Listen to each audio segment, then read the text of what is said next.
സ്നേഹം നിറഞ്ഞ സുഹൃത്തുക്കളെ, ഇന്നത്തെ നമ്മുടെ വീഡിയോയുടെ ടൈറ്റിൽ യേശു ക്രൂശിക്കപ്പെട്ടില്ല, ശപിക്കപ്പെട്ടില്ല എന്നാണ്. ആദ്യമായിട്ട് ഈ യേശു ക്രൂശിക്കപ്പെട്ടില്ല എന്ന് പറഞ്ഞതിനോടൊപ്പം തന്നെ യേശു ക്രിസ്തു ശപിക്കപ്പെട്ടില്ല എന്നുകൂടെ പറയുന്നതിൻ്റെ ഒരു കാരണം ആദ്യമായിട്ട് നമുക്കൊന്ന് ചർച്ച ചെയ്യാം. അതിന് ആ സംവാദത്തിൽ അനിൽ പറഞ്ഞ ആ ഭാഗം നിങ്ങളൊന്ന് കേൾക്കുക. നമ്മൾ ഖുറാനിലേക്ക് വരുമ്പോൾ ഖുറാൻ 4:157 പറയാണ്, അള്ളാഹുവിന്റെ ദൂതനായ മറിയമിന്റെ മകൻ മസീഹ് ഈസായെ ഞങ്ങൾ കൊന്നിരിക്കുന്നു എന്നവർ പറഞ്ഞതിനാലും അവർ ശപിക്കപ്പെട്ടിരിക്കുന്നു. വാസ്തവത്തിൽ അദ്ദേഹത്തെ അവർ കൊലപ്പെടുത്തിയിട്ടുമില്ല, ക്രൂശിച്ചിട്ടുമില്ല. പക്ഷെ യാഥാർത്ഥ്യം അവർക്ക് തിരിച്ചറിയാതാവുകയാണ് ഉണ്ടായത്. ഇവിടെ അനിൽ പറഞ്ഞ പരിശുദ്ധ ഖുറാനിലെ സൂറത്ത് അന്നിസായിലെ 156, 157 വചനങ്ങൾ ശ്രദ്ധിച്ചാൽ 3 കാരണത്തിൻ്റെ പേരിൽ യഹൂദന്മാർ ശപിക്കപ്പെട്ടവരാണെന്ന് ഖുർആൻ പറയുന്നത് കാണാം. അത് ഒന്ന്, അവരുടെ സത്യനിഷേധം കാരണമായും പ്രവാചകന്മാരെ നിഷേധിക്കുന്നതിൻ്റെ പേരിൽ. അത് ബൈബിളിനകത്തും യേശു ക്രിസ്തു ധാരാളം തവണ യഹൂദന്മാരെ ശപിക്കുന്നത് കാണാം. രണ്ടാമത്തെ അവരുടെ കുറ്റമായി പറയുന്നത് മറിയമിൻ്റെ പേരിൽ അവർ ഗുരുതരമായ അപവാദം പറഞ്ഞതിനാലും. അന്നും ഇന്നും എല്ലാം യഹൂദന്മാർ പറയുന്ന രൂപത്തിൽ യേശു ക്രിസ്തുവിൻ്റെ അമ്മയായ മറിയം പാന്ത്ര എന്ന് പറയുന്ന ഒരു റോമൻ പടയാളിയുമായി വ്യഭിചാരത്തിൽ ഏർപ്പെട്ട് ജനിച്ച കുട്ടിയാണ് യേശു ക്രിസ്തു എന്നൊക്കെ അവർ പറയുന്നതിനാലും. മൂന്നാമത്തെ അവരുടെ കുറ്റമായി പറയുന്നത് അള്ളാഹുവിൻ്റെ ദൂതനായ മറിയമിൻ്റെ മകൻ മസീഹ് ഈസയെ ഞങ്ങൾ കൊന്നിരിക്കുന്നു എന്നവർ പറഞ്ഞതിനാലും അവർ ശപിക്കപ്പെട്ടിരിക്കുന്നു. ഇനിയും ഇതുമായി ബന്ധപ്പെട്ട ക്രൈസ്തവർ വിശ്വസിക്കുന്ന ബൈബിളിലെ പൗലോസ് ശ്ലീഹയുടെ വാക്യം ഒന്ന് നോക്കാം. 2 തരം ശാപം ബാധിച്ച ആളുകളെ കാണാം. ഒന്ന്, ന്യായപ്രമാണ പുസ്തകത്തിൽ എഴുതിയിരിക്കുന്നതൊക്കെയും ചെയ്യുവാൻ തക്കവണ്ണം അതിൽ നിലനിൽക്കാത്തവനെല്ലാം ശപിക്കപ്പെട്ടവനെന്ന് എഴുതിയിരിക്കുന്നുവല്ലോ. എന്നുവെച്ചാൽ ഈ തോറയുടെ നിയമം അനുസരിച്ച് ജീവിക്കാൻ ശ്രമിച്ചിട്ട് ആർക്കെങ്കിലും സാധിക്കാതെ വന്നാൽ അവൻ ശപിക്കപ്പെട്ടവനെന്ന് തോറയിൽ എഴുതിയിട്ടുണ്ട്. അപ്പോൾ അതിന് പ്രകാരം യഹൂദന്മാർ മുഴുവൻ എന്തായി ശപിക്കപ്പെട്ട അവസ്ഥയിൽ നിൽക്കുന്നു. ഇനി രണ്ടാമത് ശപിക്കപ്പെട്ടത് ആരാ? മരത്തിന്മേൽ തൂങ്ങുന്നവനെല്ലാം ശപിക്കപ്പെട്ടവൻ എന്ന് എഴുതിയിരിക്കുന്നത് പോലെ. എവിടെ എഴുതിയിരിക്കുന്നു? തോറയിൽ എഴുതിയിരിക്കുന്നു പോലെ ക്രിസ്തു നമുക്ക് വേണ്ടി ശാപമായി തീർന്നു. എന്തിനു വേണ്ടിയാ? ന്യായപ്രമാണത്തിൻ്റെ ശാപത്തിൽ നിന്ന് നമ്മെ വിലയ്ക്ക് വാങ്ങാൻ. എന്ന് വെച്ചാൽ തോറപ്രകാരം ഓൾറെഡി ജൂത സമൂഹം ശപിക്കപ്പെട്ടിരിക്കുന്നു. മരത്തിൽ തൂങ്ങി കൊല്ലപ്പെടുക എന്ന് പറഞ്ഞാൽ ആ ആൾ ശപിക്കപ്പെട്ടു എന്ന നിയമപ്രകാരം യേശുവും ശപിക്കപ്പെട്ടു. അങ്ങനെ ശപിക്കപ്പെട്ട യഹൂദ സമൂഹത്തെ ശപിക്കപ്പെട്ട യേശു വന്നിട്ട് എന്ത് ചെയ്യുന്നു? വിലയ്ക്ക് വാങ്ങി എന്ത് ചെയ്യുന്നു? കുരിശിൽ മരിക്കുന്നു. അങ്ങനെ യേശുവിൻ്റെ കുരിശുമരണവുമായി ബന്ധപ്പെട്ട് ഈ സെമിറ്റിക് റിലീജിയൻസിന് 3 നിലപാടുണ്ട്. ഒന്ന്, യഹൂദന്മാരുടെ നിലപാട്, അവനെ ഞങ്ങൾക്ക് മരത്തിൽ തൂക്കി കൊല്ലാൻ സാധിച്ചതുവഴി യേശു ക്രിസ്തു ശപിക്കപ്പെട്ടവനാണ് എന്ന് തെളിഞ്ഞിരിക്കുന്നു. 2, ക്രൈസ്തവ നിലപാട്, യേശു ക്രിസ്തു മരത്തിൽ തൂക്കി കൊല്ലപ്പെട്ടവൻ എന്ന നിയമപ്രകാരം യേശു ശാപമായി തീർന്നെങ്കിലും അത് മനുഷ്യർക്ക് ഗുണകരമായി തീർന്നു. ഈ തോറ അനുസരിച്ച് ജീവിച്ച് രക്ഷപ്പെടാൻ ശ്രമിക്കുന്നവരൊക്കെ ശപിക്കപ്പെട്ടവരാകും എന്നതുകൊണ്ട് തന്നെ തോറയിൽ നിന്നും മനുഷ്യരെ രക്ഷിക്കുക എന്നതായിരുന്നു യേശു ക്രിസ്തുവിൻ്റെ ദൗത്യം. അതുകൊണ്ട് യേശു ക്രിസ്തുവിനെ ക്രൂരമായി നീചമായ രൂപത്തിൽ അവിടെ ജൂതന്മാർ ക്രൂശിച്ചു കൊന്നത് ക്രൈസ്തവരെ സംബന്ധിച്ചിടത്തോളം ഒരു സദ്വാർത്തയാണ്, ഗുഡ് ന്യൂസ് ആണ്, അതൊരു സുവിശേഷമാണ്. ഇനി മുസ്ലിങ്ങളുടെ നിലപാട് എന്താ? യേശുവിനെ മരത്തിൽ തൂക്കിക്കൊന്ന് യേശു ഒരു ശപിക്കപ്പെട്ടവനാണെന്ന് വരുത്തി തീർക്കാൻ ശ്രമിച്ച സത്യനിഷേധികളായ ആ ജൂത സമൂഹം ആ കാരണത്താൽ തന്നെ അവർ ശപിക്കപ്പെട്ടിരിക്കുന്നു. യേശു ശപിക്കപ്പെട്ടു എന്നല്ല, യേശുവിനെ കൊല്ലാൻ ശ്രമിച്ചവർ ശപിക്കപ്പെട്ടു എന്ന് ഖുർആൻ പറയുന്നു. ഇനി ആ സംവാദത്തിൽ ഇതുമായി ബന്ധപ്പെട്ട് പറഞ്ഞ അനിൽ അയ്യപ്പൻ്റെ ക്ലിപ്പും നമ്മുടെ രാഹുലിൻ്റെ പ്രതികരണം നമുക്കൊന്ന് കേട്ടു നോക്കാം. ഈ പത്രോസിനുണ്ടായ വെളിപ്പാട് എന്ന് പറയുന്ന ഇതേപോലത്തെ ഒരു ഇതാണ് അപ്പോക്രിഫ സുവിശേഷം. അതുപോലെ second treaties of the great Seth എന്ന് പറയുന്നത് വേറെ. ബേസിലിഡീസിന്റെ പഠനങ്ങളുണ്ട്. അതായത് 2-ാം നൂറ്റാണ്ടിൽ ജീവിച്ചിരുന്ന ഒരു ജ്ഞാനവാദ പണ്ഡിതനാണ് ബേസിലിഡീസ്. അദ്ദേഹത്തിന്റെ പുസ്തകം പോയി. പക്ഷെ ആ പുസ്തകത്തിനെ ഖണ്ഡിച്ചുകൊണ്ട് ഐറേനിയസ്, സഭാപിതാവായ ഐറേനിയസ് അഗെയിൻസ്റ്റ് ഹെറസീസ് എന്ന് പറയുന്ന പുസ്തകത്തിന്റെ ബുക്ക് 1 ചാപ്റ്റർ 24 പറഞ്ഞിട്ടുണ്ട്. അപ്പൊ അതിനകത്ത് ബേസിലിഡീസ് പറയുന്നതാണ്, കൃത്യമായിട്ട് നിങ്ങൾക്ക് അത് വായിക്കാം. അതുകൊണ്ട് അവൻ, അതായത് യേശു മരണമടഞ്ഞില്ല, മറിച്ച് ഖുറാനക്കാരനായ ശിമയോൻ എന്നൊരാൾ അവന് പകരം നിർബന്ധിതനായി കുരിശു ചുമന്നു. യേശുവാണെന്ന് തെറ്റായി തോന്നിപ്പിക്കത്തക്ക വിധം ശിമയോന്റെ രൂപം യേശു മാറ്റുകയും അജ്ഞതയും അബദ്ധവും കാരണം ശിമയോൻ കുരിശിലേറ്റപ്പെടുകയും ചെയ്തു. ഈ സമയം യേശു ശിമയോന്റെ രൂപം സ്വീകരിച്ച് അടുത്ത് നിൽക്കുകയും അവരെ നോക്കി ചിരിക്കുകയും ചെയ്തു. ബേസിലിഡീസിന്റെ അവരുടെ ആദ്യം 2-ാം നൂറ്റാണ്ടിലേ ഉള്ള പഠനമാണ്. അപ്പൊ ഖുറാനിലെ 4:157 പറയുന്നില്ല, അവർ അവനെ കൊന്നിട്ടുമില്ല, ക്രൂശിച്ചിട്ടുമില്ല, അവർക്ക് അങ്ങനെ തോന്നിയത് ഡോസറ്റിസത്തിന്റെ ഇതാണ് തോന്നിയത്, ഇല്യൂഷൻ ആണത് എന്ന് പറഞ്ഞില്ല. അത് ഇവിടെ നിന്നാണ് വരുന്നത്. 2-ാം നൂറ്റാണ്ടിൽ സഭ എടുത്ത നിലപാട് എന്താണോ അത് തന്നെയാണ് 21-ാം നൂറ്റാണ്ടിൽ ഞങ്ങൾക്കുള്ളത്. ഈസ എന്ന് പറയുന്നത് ഈ ജ്ഞാനവാദികളുടെ യേശുവാണ്. അതാണ് ഈ ഖുറാനിലെ മുഹമ്മദ് കോപ്പി അടിച്ചത്, ബൈബിളിൽ നല്ല കോപ്പി അടിച്ചത്. ഇങ്ങനെയുള്ള പുസ്തകങ്ങളിൽ നിന്നാണ്. അപ്പൊ അന്ന് സഭ തള്ളിക്കളഞ്ഞ പോലെ തന്നെ ഞങ്ങളും തള്ളിക്കളയും. ലോക ചരിത്രത്തിലെ ഏറ്റവും വലിയ സംഭവമാണ് കുരിശുമരണമെന്ന് വിശ്വസിക്കുന്ന ഒരു വ്യക്തിയാണ് ഞാൻ. കാര്യം ലോക ചരിത്രം അന്ന് കാണുന്ന രീതിയിൽ 2 എന്താ പറയണത്, രണ്ടായി പകുത്തപ്പെടുകയും അല്ലെങ്കിൽ രണ്ടായി ഡിവൈഡ് ചെയ്യപ്പെടുകയും ലോക ചരിത്രത്തിലെ ഏറ്റവും ഇമ്പാക്ട്ഫുൾ ആയ ഇവന്റ് എന്ന കാര്യത്തിൽ ഒരു ചരിത്ര വിദ്യാർത്ഥി എന്ന നിലയിൽ എനിക്ക് യാതൊരു സംശയവും യേശുക്രിസ്തുവിന്റെ വിയോഗശേഷം യേശുക്രിസ്തുവിനെ വിശ്വസിച്ച ആ സമൂഹങ്ങളുടെ ഇടയിൽ, പല സെക്റ്റുകളുടെ ഇടയിൽ ഒരു സെക്റ്റായിട്ടുള്ള ജ്ഞാനവാദികൾ അല്ലെങ്കിൽ നോസ്റ്റിക്സുകൾ എന്ന് പറയുന്ന ആ ആളുകൾ യേശുക്രിസ്തു കുരിശിൽ മരിച്ചിട്ടില്ല എന്ന് പറയുന്ന ആ സംഭവമാണ് മുസ്ലിങ്ങൾ പിന്നീട് പറയുന്നത്. എന്ന് പറയുമ്പോൾ ആ ചർച്ചയുടെ പ്രധാനപ്പെട്ട വിഷയം എന്താ? ഹിസ്റ്റോറിക്കലായിട്ട് ഇത് രണ്ടുപേരും ഒരാൾ തന്നെയാണോ എന്ന് ചോദിച്ചപ്പോൾ അനിലിൻ്റെ മറുപടി എന്താ? രണ്ടുപേരും ഒരാൾ തന്നെ. അപ്പോൾ ചർച്ചയിൽ യഥാർത്ഥത്തിൽ രാഹുൽ എന്താണോ സ്ഥാപിക്കാൻ വന്നത് അത് അനിൽ തന്നെ അദ്ദേഹത്തിൻ്റെ പ്രസംഗത്തിൽ പറയുകയാണ്. അടുത്തത് നമ്മുടെ രാഹുൽജി പറഞ്ഞതിനകത്തുള്ള ഒരു ചെറിയൊരു വിയോജിപ്പ് പറയാണ്. അദ്ദേഹം പറയുന്നുണ്ട് യേശുവിൻ്റെ കുരിശുമരണം അതൊരു വലിയ ഇവൻ്റ് ആയിരുന്നു, അതിൽ അദ്ദേഹം വിശ്വസിക്കുന്നുണ്ട്. കാരണം അത് ലോകത്ത് വലിയ ഇമ്പാക്റ്റ് ഉണ്ടാക്കിയ ഏറ്റവും പ്രധാനപ്പെട്ട ഒരു സംഭവമാണ്. ലോക ചരിത്രത്തിനെ തന്നെ രണ്ടായിട്ട് ഡിവൈഡ് ചെയ്തു എന്നൊക്കെ പറയുമ്പോൾ ഈ ഡിവിഷൻ എന്നതുകൊണ്ട് ഉദ്ദേശിച്ചത് AD-BC എന്നതാണെങ്കിൽ യേശുവിൻ്റെ കുരിശുമരണവുമായി ബന്ധപ്പെട്ടല്ല AD-BC നിലവിൽ വരുന്നത്, നേരെ മറിച്ച് യേശുവിൻ്റെ ജനനവുമായി ബന്ധപ്പെട്ടാണ്. എന്നു മാത്രമല്ല യേശു ക്രിസ്തു ജനിച്ച ഉടനെ ലോകരാജ്യങ്ങളെല്ലാം കൂടെ അങ്ങനെ അംഗീകരിക്കുകയോ എടുക്കുകയോ ഒന്നുമല്ല ചെയ്യുന്നത്. നേരെ മറിച്ച് നമുക്കറിയുന്നത് പോലെ ക്രിസ്താബ്ദം 325 റോമൻ സാമ്രാജ്യം കോൺസ്റ്റന്റൈൻ്റെ കാലഘട്ടത്തിൽ ക്രിസ്തു മതത്തിനെ അംഗീകരിക്കുകയും പിന്നീട് 381 കാലഘട്ടങ്ങളിൽ തിയോഡേഷ്യസ് ഒന്നാമൻ എന്ന് പറയുന്ന റോമൻ ചക്രവർത്തി തൃത്വ ക്രൈസ്തവ വിശ്വാസത്തിനെ അവരുടെ രാജ്യത്തിൻ്റെ ഔദ്യോഗിക മതമായി പ്രഖ്യാപിക്കുകയും ബാക്കിയുള്ളതിനെ സപ്രസ് ചെയ്യുകയൊക്കെ ചെയ്ത സംഭവങ്ങളുണ്ട്. ആ കാലഘട്ടത്തിനും ശേഷം ഏതാണ്ട് ക്രിസ്താബ്ദം 532 ഡയനീഷ്യസ് എക്സിക്യൂസ് എന്ന് പറയുന്ന ഒരു സന്യാസിയാണ് ഈ റോമൻ വർഷവുമായി ബന്ധപ്പെട്ട് യേശുക്രിസ്തുവിൻ്റെ ജനനത്തെ കാൽക്കുലേറ്റ് ചെയ്തുകൊണ്ട് 753 മുമ്പുള്ളത് യേശുവിന് മുമ്പുള്ള കാലമായിട്ടും 754 യേശു ജനിച്ചു എന്ന റോമൻ വർഷപ്രകാരം കണക്ക് കൂട്ടിയെടുക്കുകയും പിന്നീട് അതിൻ്റെ അടിസ്ഥാനത്തിലാണ് ഈ AD-BC ഒക്കെ നിലവിൽ വരുന്നത്. ക്രിസ്താബ്ദം ആദ്യം ഇറ്റലിയിലും പിന്നീട് ഇതര ക്രൈസ്തവ രാജ്യങ്ങളും അംഗീകരിക്കപ്പെട്ടു. 7-ാം നൂറ്റാണ്ടിൽ ഇംഗ്ലണ്ടിൽ, 8-ാം നൂറ്റാണ്ടിൽ റഷ്യയിൽ ഉപയോഗത്തിൽ വന്നു, പിന്നീട് യൂറോപ്യൻ രാജ്യങ്ങളിലും. ഇനിയിപ്പോൾ നമുക്ക് സംവാദത്തിലെ പ്രധാനപ്പെട്ട വിഷയത്തിലേക്ക് വരാം. പ്രധാനപ്പെട്ട പോയിൻ്റായിട്ട് അനിൽകുമാർ അയ്യപ്പൻ പറഞ്ഞത് 2-ാം നൂറ്റാണ്ടിൽ ക്രൈസ്തവ സമൂഹങ്ങൾ, വ്യത്യസ്ത സമൂഹങ്ങളുണ്ടായിരുന്നു. അതിൽ ജ്ഞാനവാദികളുണ്ടായിരുന്നു, പല ആളുകളുണ്ടായിരുന്നു. പല ആളുകൾ യേശുക്രിസ്തു മരിച്ചിട്ടില്ല, യേശുക്രിസ്തു ക്രൂശിക്കപ്പെട്ടിട്ടില്ല എന്ന് പറഞ്ഞ ആളുകളുണ്ടായിരുന്നു. പക്ഷേ അവരെ സഭ ശപിച്ച് 2-ാം നൂറ്റാണ്ടിൽ തന്നെ പുറത്താക്കി. ആ 2-ാം നൂറ്റാണ്ടിലെ ആ നിലപാട് തന്നെയാണ് 21-ാം നൂറ്റാണ്ടിൽ ഞങ്ങൾ തുടരുന്നതെന്ന് പറയുമ്പോൾ ഈ 2-ാം നൂറ്റാണ്ടിൽ പുറത്താക്കിയ സഭ എന്ന് പറയുന്ന നിങ്ങളുടെ ആ സംഘത്തിനെ 1-ാം നൂറ്റാണ്ടിൽ തന്നെ യഥാർത്ഥ ശിഷ്യന്മാർ പുറത്താക്കിയോ? ആ വിഷയം ഒന്ന് ചർച്ച ചെയ്യണ്ടേ? അതിലേക്ക് നമുക്ക് ചർച്ച വരാം. ആദ്യമായിട്ട് നിങ്ങളുടെ ശ്രദ്ധ ഞാനൊരു മാപ്പിലേക്ക് ഞാൻ കൊണ്ടുവരികയാണ്. നിങ്ങൾ ഈ മാപ്പിൽ നോക്കിയാൽ കുറേ സ്ഥലങ്ങൾ നിങ്ങൾക്ക് മാർക്ക് ചെയ്തേക്കുന്ന കാണാം. അതിൽ വളരെ പ്രധാനപ്പെട്ട 2 സ്ഥലങ്ങൾ നിങ്ങൾ നോക്കുക. ഒന്ന് ജെറുസലേം, അത് ഞാനൊരു റെഡ് മാർക്കിംഗ് ചെയ്തിട്ടുണ്ട്. 2 അന്ത്യോക്ക് എന്ന് പറഞ്ഞ സിറിയൻ അന്ത്യോക്ക് എന്ന് പറയുന്ന സ്ഥലം. ഈ 2 സ്ഥലങ്ങളാണ് ഇനിയുള്ള ചർച്ചയിൽ നമ്മൾ പ്രതിപാദിക്കുന്നത്. ഇതിന് മുഴുവൻ ഞാൻ ഈ സംസാരിക്കുന്ന ഓരോ വാക്കിൻ്റെയും ആധാരം ദൈവവചനമെന്ന് അവർ വിശ്വസിക്കുന്ന ബൈബിളിലെ പുസ്തകങ്ങളുടെ അടിസ്ഥാനത്തിലാണ് ഞാൻ സംസാരിക്കുന്നത്. എന്നാൽ ചരിത്ര വിദ്യാർത്ഥിയായ രാഹുൽ ഈശ്വറിന് ഈ കാര്യം കൂടുതൽ മനസ്സിലാകുന്നതിന് വേണ്ടി ഈ ബൈബിൾ കോട്ടിങ്സ് ഒക്കെ ഒഴിവാക്കി ഞാൻ സംസാര ഭാഷയിൽ തന്നെ ഈ ചരിത്രം ഓരോന്നായിട്ട് പറഞ്ഞു പോവുകയാണ്. ഇവിടെ ആമുഖമായിട്ട് നമ്മൾ മനസ്സിലാക്കേണ്ട കാര്യം, നമ്മൾ കണ്ടെത്താൻ പോകുന്ന ചരിത്രത്തിൽ നിന്ന് കണ്ടെത്താൻ പോകുന്നത് എന്താണ് യേശുക്രിസ്തുവും അദ്ദേഹത്തിൻ്റെ ശിഷ്യന്മാരും പ്രബോധനം ചെയ്തത് എന്നതാണ് എങ്കിൽ നമുക്ക് പഠിക്കേണ്ട സ്ഥലം പ്രധാനമായും ജെറുസലേമാണ്. കാരണം യേശുക്രിസ്തു യഹൂദന്മാരുടെ ഇടയിലാണ് പ്രബോധനം ചെയ്തത്. ആ യഹൂദന്മാരുടെ പ്രധാനപ്പെട്ട കേന്ദ്രമെന്ന് പറയുന്നത് ജെറുസലേമാണ്. അതേപോലെ യെരുശലേം ദേവാലയമാണ്. അതേപോലെ തന്നെ അവരുടെ ആരാധനകളും അവരുടെ പ്രാർത്ഥനയുടെ ദിശയും ഒക്കെ ഈ ദേവാലയവുമായി ബന്ധപ്പെട്ടാണ് നിൽക്കുന്നത്. ഇവരെയാണ് ബൈബിളിനകത്ത് യെരുശലേം സഭ എന്ന പേരിൽ അറിയപ്പെടുന്നത്.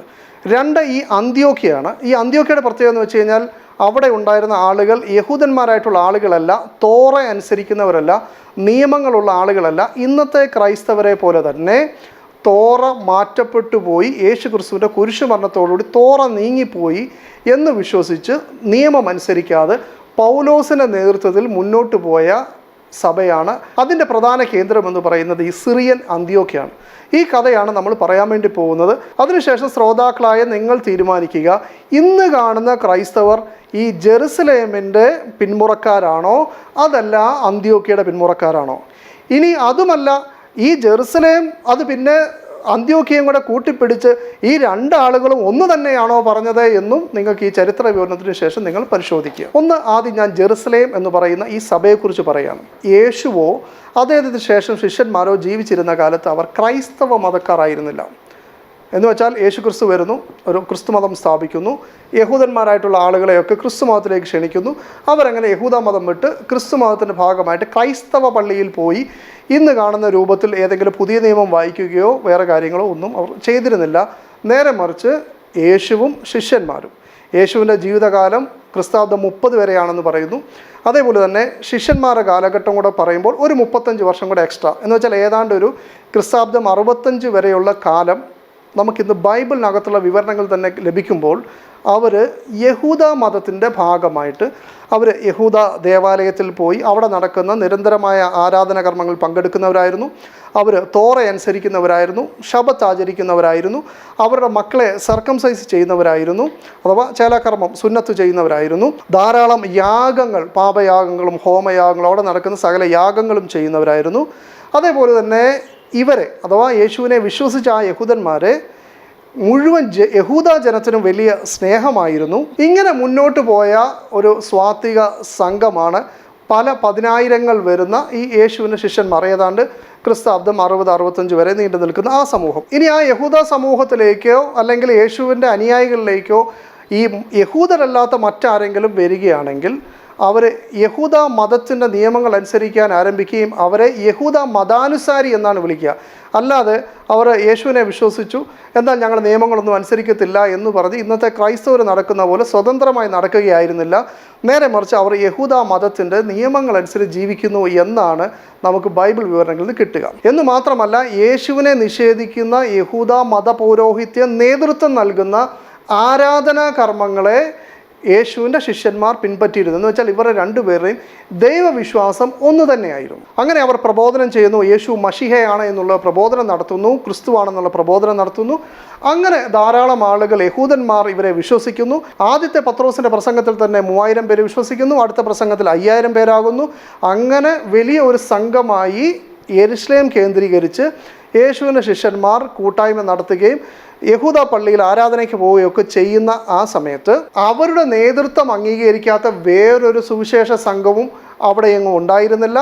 അവരെല്ലാവരും ഈ യേശുവിൻ്റെ യഥാർത്ഥ ശിഷ്യന്മാരുടെ അടുക്കൽ ചെന്ന് അവരോടൊപ്പം പ്രാർത്ഥന കഴിക്കുകയും അവരിൽ നിന്ന് ഉപദേശം സ്വീകരിക്കുകയും അവരോടൊപ്പം ഇന്ന് കാണുന്ന തിരുവത്താഴം അല്ലെങ്കിൽ അപ്പം നുറുക്കൽ പങ്കുചേരുകയും ഒക്കെ ചെയ്യുന്നതായിട്ടാണ് ഈ ബൈബിൾ വിവരണങ്ങളിൽ കാണുന്നത്. മഹാനായ യേശു ക്രിസ്തു അദ്ദേഹത്തിൻ്റെ ജീവിതകാലഘട്ടത്തിൽ തന്നെ ഒരു രാത്രി മുഴുവൻ കരഞ്ഞു പ്രാർത്ഥിച്ച് ഇസ്രായേൽ ഗോത്രം 12 എണ്ണം ആയതുകൊണ്ട് 12 ശിഷ്യന്മാരെ തിരഞ്ഞെടുത്ത് ഈ 12 പേരെ പൊതുസമൂഹത്തിന് മുമ്പിൽ പരിചയപ്പെടുത്തി അവർക്ക് ദൈവം എനിക്ക് നൽകിയ വചനം ഞാൻ അവർക്ക് കൊടുത്തിട്ടുണ്ട്, നിങ്ങൾ ഇവരെ പിന്തുടരണമെന്നും ആരെങ്കിലും ഇവരെ തള്ളിക്കളഞ്ഞാൽ അവർ എന്നെ തള്ളിക്കളഞ്ഞുവെന്നും ആരെങ്കിലും ഇവരെ സ്വീകരിച്ചാൽ അവർ എന്നെ സ്വീകരിച്ചു എന്നൊക്കെ പറഞ്ഞ് ഇവർക്ക് അംഗീകാരം കൊടുത്തിട്ടുള്ളവരാണ്. അങ്ങനെ യേശുവിൻ്റെ യഥാർത്ഥ ശിഷ്യന്മാരായ യഹൂദന്മാരായ തോറയിൽ കടുംപിടുത്തമുള്ള ഈ ആളുകളുടെ നേതൃത്വത്തിൽ വളർന്നു വന്ന ആ യെരുശലേമിലെ സഭ, ആ സഭ ആ രൂപത്തിൽ തന്നെയാണ് ബൈബിൾ വിവരണങ്ങളുടെ അവസാനം വരെയും അങ്ങനെ തന്നെ നിലകൊള്ളുകയാണ് ചെയ്തത്. അപ്പോൾ ഇതാണ് ബൈബിളിലെ ക്രിസ്താബ്ദം 65 വരെ അല്ലെങ്കിൽ ഈ സഭയെക്കുറിച്ച് പറയുന്ന അവസാനത്തെ വരി വരെ ഇവരെക്കുറിച്ച് മനസ്സിലാക്കിയാൽ തോറയനുസരിച്ച് ജീവിക്കുന്ന യഹൂദ ദേവാലയത്തിൽ പോകുന്ന ഒരു സംഘമാണ് ഈ യെരുശലേം സഭ. ഇനി നമ്മൾ ആലോചിച്ച് നോക്കേണ്ടത് ഈ അനിലയ്യപ്പൻ പറയുന്ന 2-ാം നൂറ്റാണ്ടിൽ തന്നെ ജ്ഞാനവാദക്കാരെ ശപിച്ചങ്ങ് പുറത്താക്കി എന്ന് പറയുന്ന സഭ, ആ സഭ ഈ സഭയുടെ പിന്മുറക്കാരാണോ? അവരുമായിട്ട് എന്തെങ്കിലും ബന്ധമുണ്ടോ? ഇല്ല, യാതൊരു ബന്ധവുമില്ല. കാരണം ഇവരെ സംബന്ധിച്ചിടത്തോളം തോറ പഴയ നിയമമാണ്, തോറയെല്ലാം മാറ്റപ്പെട്ടു പോയി, തോറയൊക്കെ അനുസരിച്ചാൽ ശപിക്കപ്പെട്ടവരാകും എന്ന് പറയുന്ന കാഴ്ചപ്പാടിൽ നിൽക്കുന്ന ആളുകളാണ്. എങ്കിൽ പിന്നെ ഇവരുടെ പൂർവികരാരാ? അതിന് നമ്മൾ യെരുശലേം സഭയുടെ മാത്രം ചരിത്രം പഠിച്ചാൽ പോരാ. നേരെ മറിച്ച് അന്ത്യോക്യ എന്ന് പറയുന്ന സിറിയൻ അന്ത്യോക്യയിൽ ഒരു സഭ രൂപപ്പെടുന്നുണ്ട്.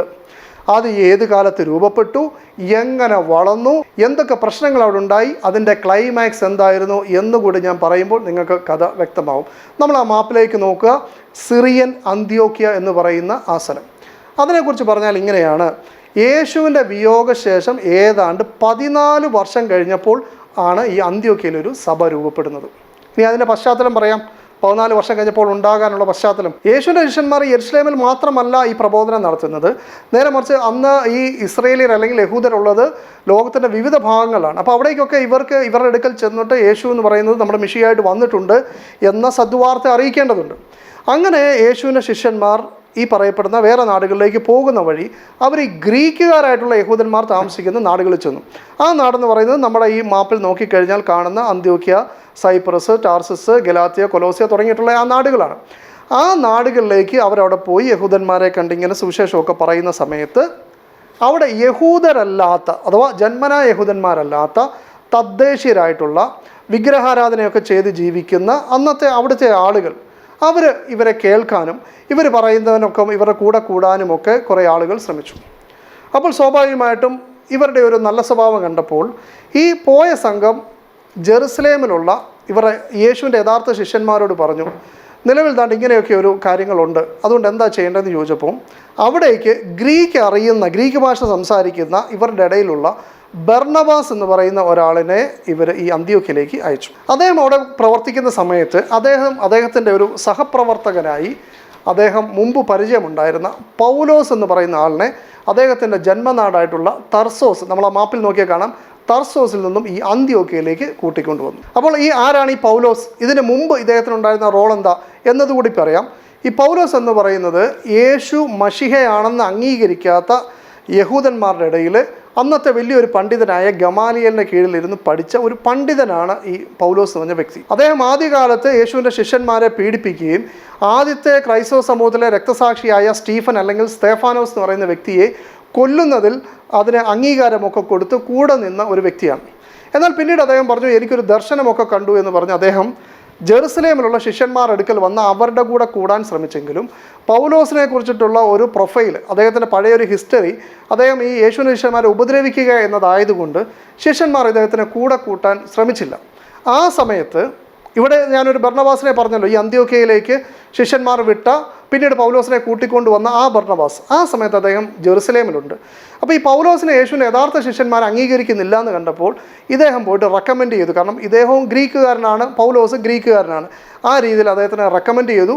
അവർ ആ റെക്കമെൻഡേഷൻ്റെ അടിസ്ഥാനത്തിൽ പൗലോസിനെ കൂടെ കൂട്ടി. എന്നിട്ട് വെറും ഒരു 15 ദിവസം മാത്രമാണ് പൗലോസ് ആ ജെറുസലേമിൽ ചെലവഴിച്ചത്. എന്നിട്ട് അദ്ദേഹം തിരിച്ച് അവിടെ നിന്നും നേരെ അദ്ദേഹം സ്വന്തം നാടായ തർസോസിലേക്ക് പോയി. അവിടെ ഇങ്ങനൊരു 2-3 വർഷം ചെലവഴിക്കുന്ന സമയത്താണ് ബർണബാസ് തൻ്റെ പ്രവർത്തനത്തിന് ഒരു കൂട്ടാളി എന്നുള്ള നിലയിൽ ഗ്രീക്ക് ഭാഷ അറിയുന്ന പൗലോസിനെ അന്ത്യോക്യയിലേക്ക് കൊണ്ടുവരുന്നത്. അപ്പോൾ പൗലോസ് എങ്ങനെ അന്ത്യോക്യയിൽ എത്തിയെന്ന് മനസ്സിലായല്ലോ. അങ്ങനെ അവർ 1 വർഷം അവിടെ പ്രവർത്തിച്ചപ്പോൾ അവിടെയുള്ള ബാക്കിയുള്ള ജനങ്ങൾ അവരിവരെ പരിഹസിച്ചോ അല്ല എങ്കിൽ ഒരു വേറിട്ട സമൂഹം എന്നുള്ള നിലയിലോ അവർക്കൊരു നാമകരണം ചെയ്തു. ആ പേരാണ് ക്രിസ്ത്യാനി. അല്ലാതെ ഇതിനു മുമ്പ് 10-14 വർഷമായി നിലകൊള്ളുന്ന യേശുവിൻ്റെ യഥാർത്ഥ ശിഷ്യന്മാർ ജീവിക്കുന്ന ജെറുസലേമിലെ ആളുകളെ ആരും ക്രിസ്ത്യാനി എന്ന് വിളിച്ചില്ല. വിളിച്ചത് ഈ അന്ത്യോക്യയിലെ ഈ ആളുകളെയാണ് ക്രിസ്ത്യാനി എന്ന് വിളിച്ചത്. ഇവർക്ക് മറ്റുള്ള ജെറുസലേമിലെ വിശ്വാസികളായിട്ടുള്ള വ്യത്യാസം എന്ന് പറയുന്നത് ഇവർ ജന്മന യഹൂദന്മാർ അല്ലാത്തത് കൊണ്ട് തന്നെ ഇവർക്ക് യഹൂദ നിയമങ്ങൾ അനുസരിക്കാനോ തോറയെക്കുറിച്ചോ ചേലാകർമ്മത്തെക്കുറിച്ചോ ഒന്നും ഇവർക്ക് യാതൊരു ധാരണയുണ്ടായിരുന്നില്ല. ഇവർ അവിടെയുള്ള പ്രാദേശിക സിനഗോഗിൽ പോയിരുന്നില്ല. യഹൂദരെ സംബന്ധിച്ചിടത്തോളം ഇവരെ മറ്റൊരു മതസ്ഥർ എന്നുള്ള നിലയിലാണ് ഈ അന്ത്യോക്യയിലെ ക്രിസ്ത്യാനികളെ കണ്ടിരുന്നത്. ഇങ്ങനെ മുന്നോട്ട് പോകുന്ന സമയത്തൊരു പ്രശ്നമുണ്ടാകുന്നുണ്ട്. അതെന്താണ്?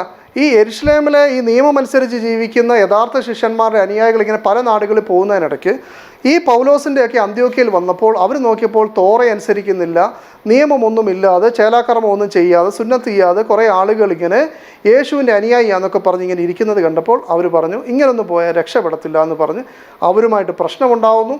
ഈ പ്രശ്നത്തിൻ്റെ യഥാർത്ഥത്തിൽ ഒരു ഇളവ് ഇവർക്ക് ലഭിക്കണമെന്നുള്ളത് കൊണ്ട് ഈ അന്ത്യോക്യയിലെ ആളുകൾക്ക് വേണ്ടി സംസാരിക്കുന്നതിന് വേണ്ടി പൗലോസും ബർണബാസും ഒക്കെ അടങ്ങുന്ന ഒരു സംഘം ജെറുസലേമിൽ അഥവാ മർക്കസിലേക്ക് ഇവരുടെ ഏറ്റവും പ്രധാനപ്പെട്ട കേന്ദ്രമായ അപ്പോസ്തലന്മാരുടെ അടുക്കൽ വന്ന് ഈ പ്രശ്നം മുന്നിൽ വെച്ചു. അപ്പോൾ ഇവർ വെച്ച പ്രശ്നം ഇതാണ്: തുടക്കക്കാരാണ് ഇവർ, തോറ അനുസരിച്ച് ശീലമില്ലാത്തവരാണ്.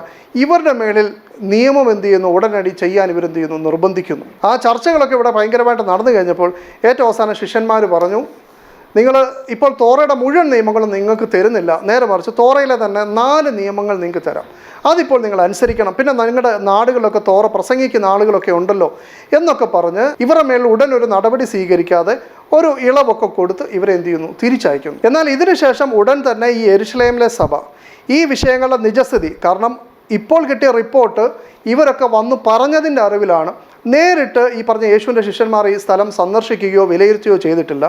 അതുകൊണ്ട് തന്നെ ആ കാര്യങ്ങൾ കൃത്യമായി പഠിക്കുന്നതിന് ശിഷ്യന്മാരിൽ പ്രമുഖനായ പത്രോസിനെ ആ നാട്ടിലേക്ക് വിട്ടു. പത്രോസ് ആദ്യം അവരുമായിട്ടൊക്കെ സഹകരിച്ചു.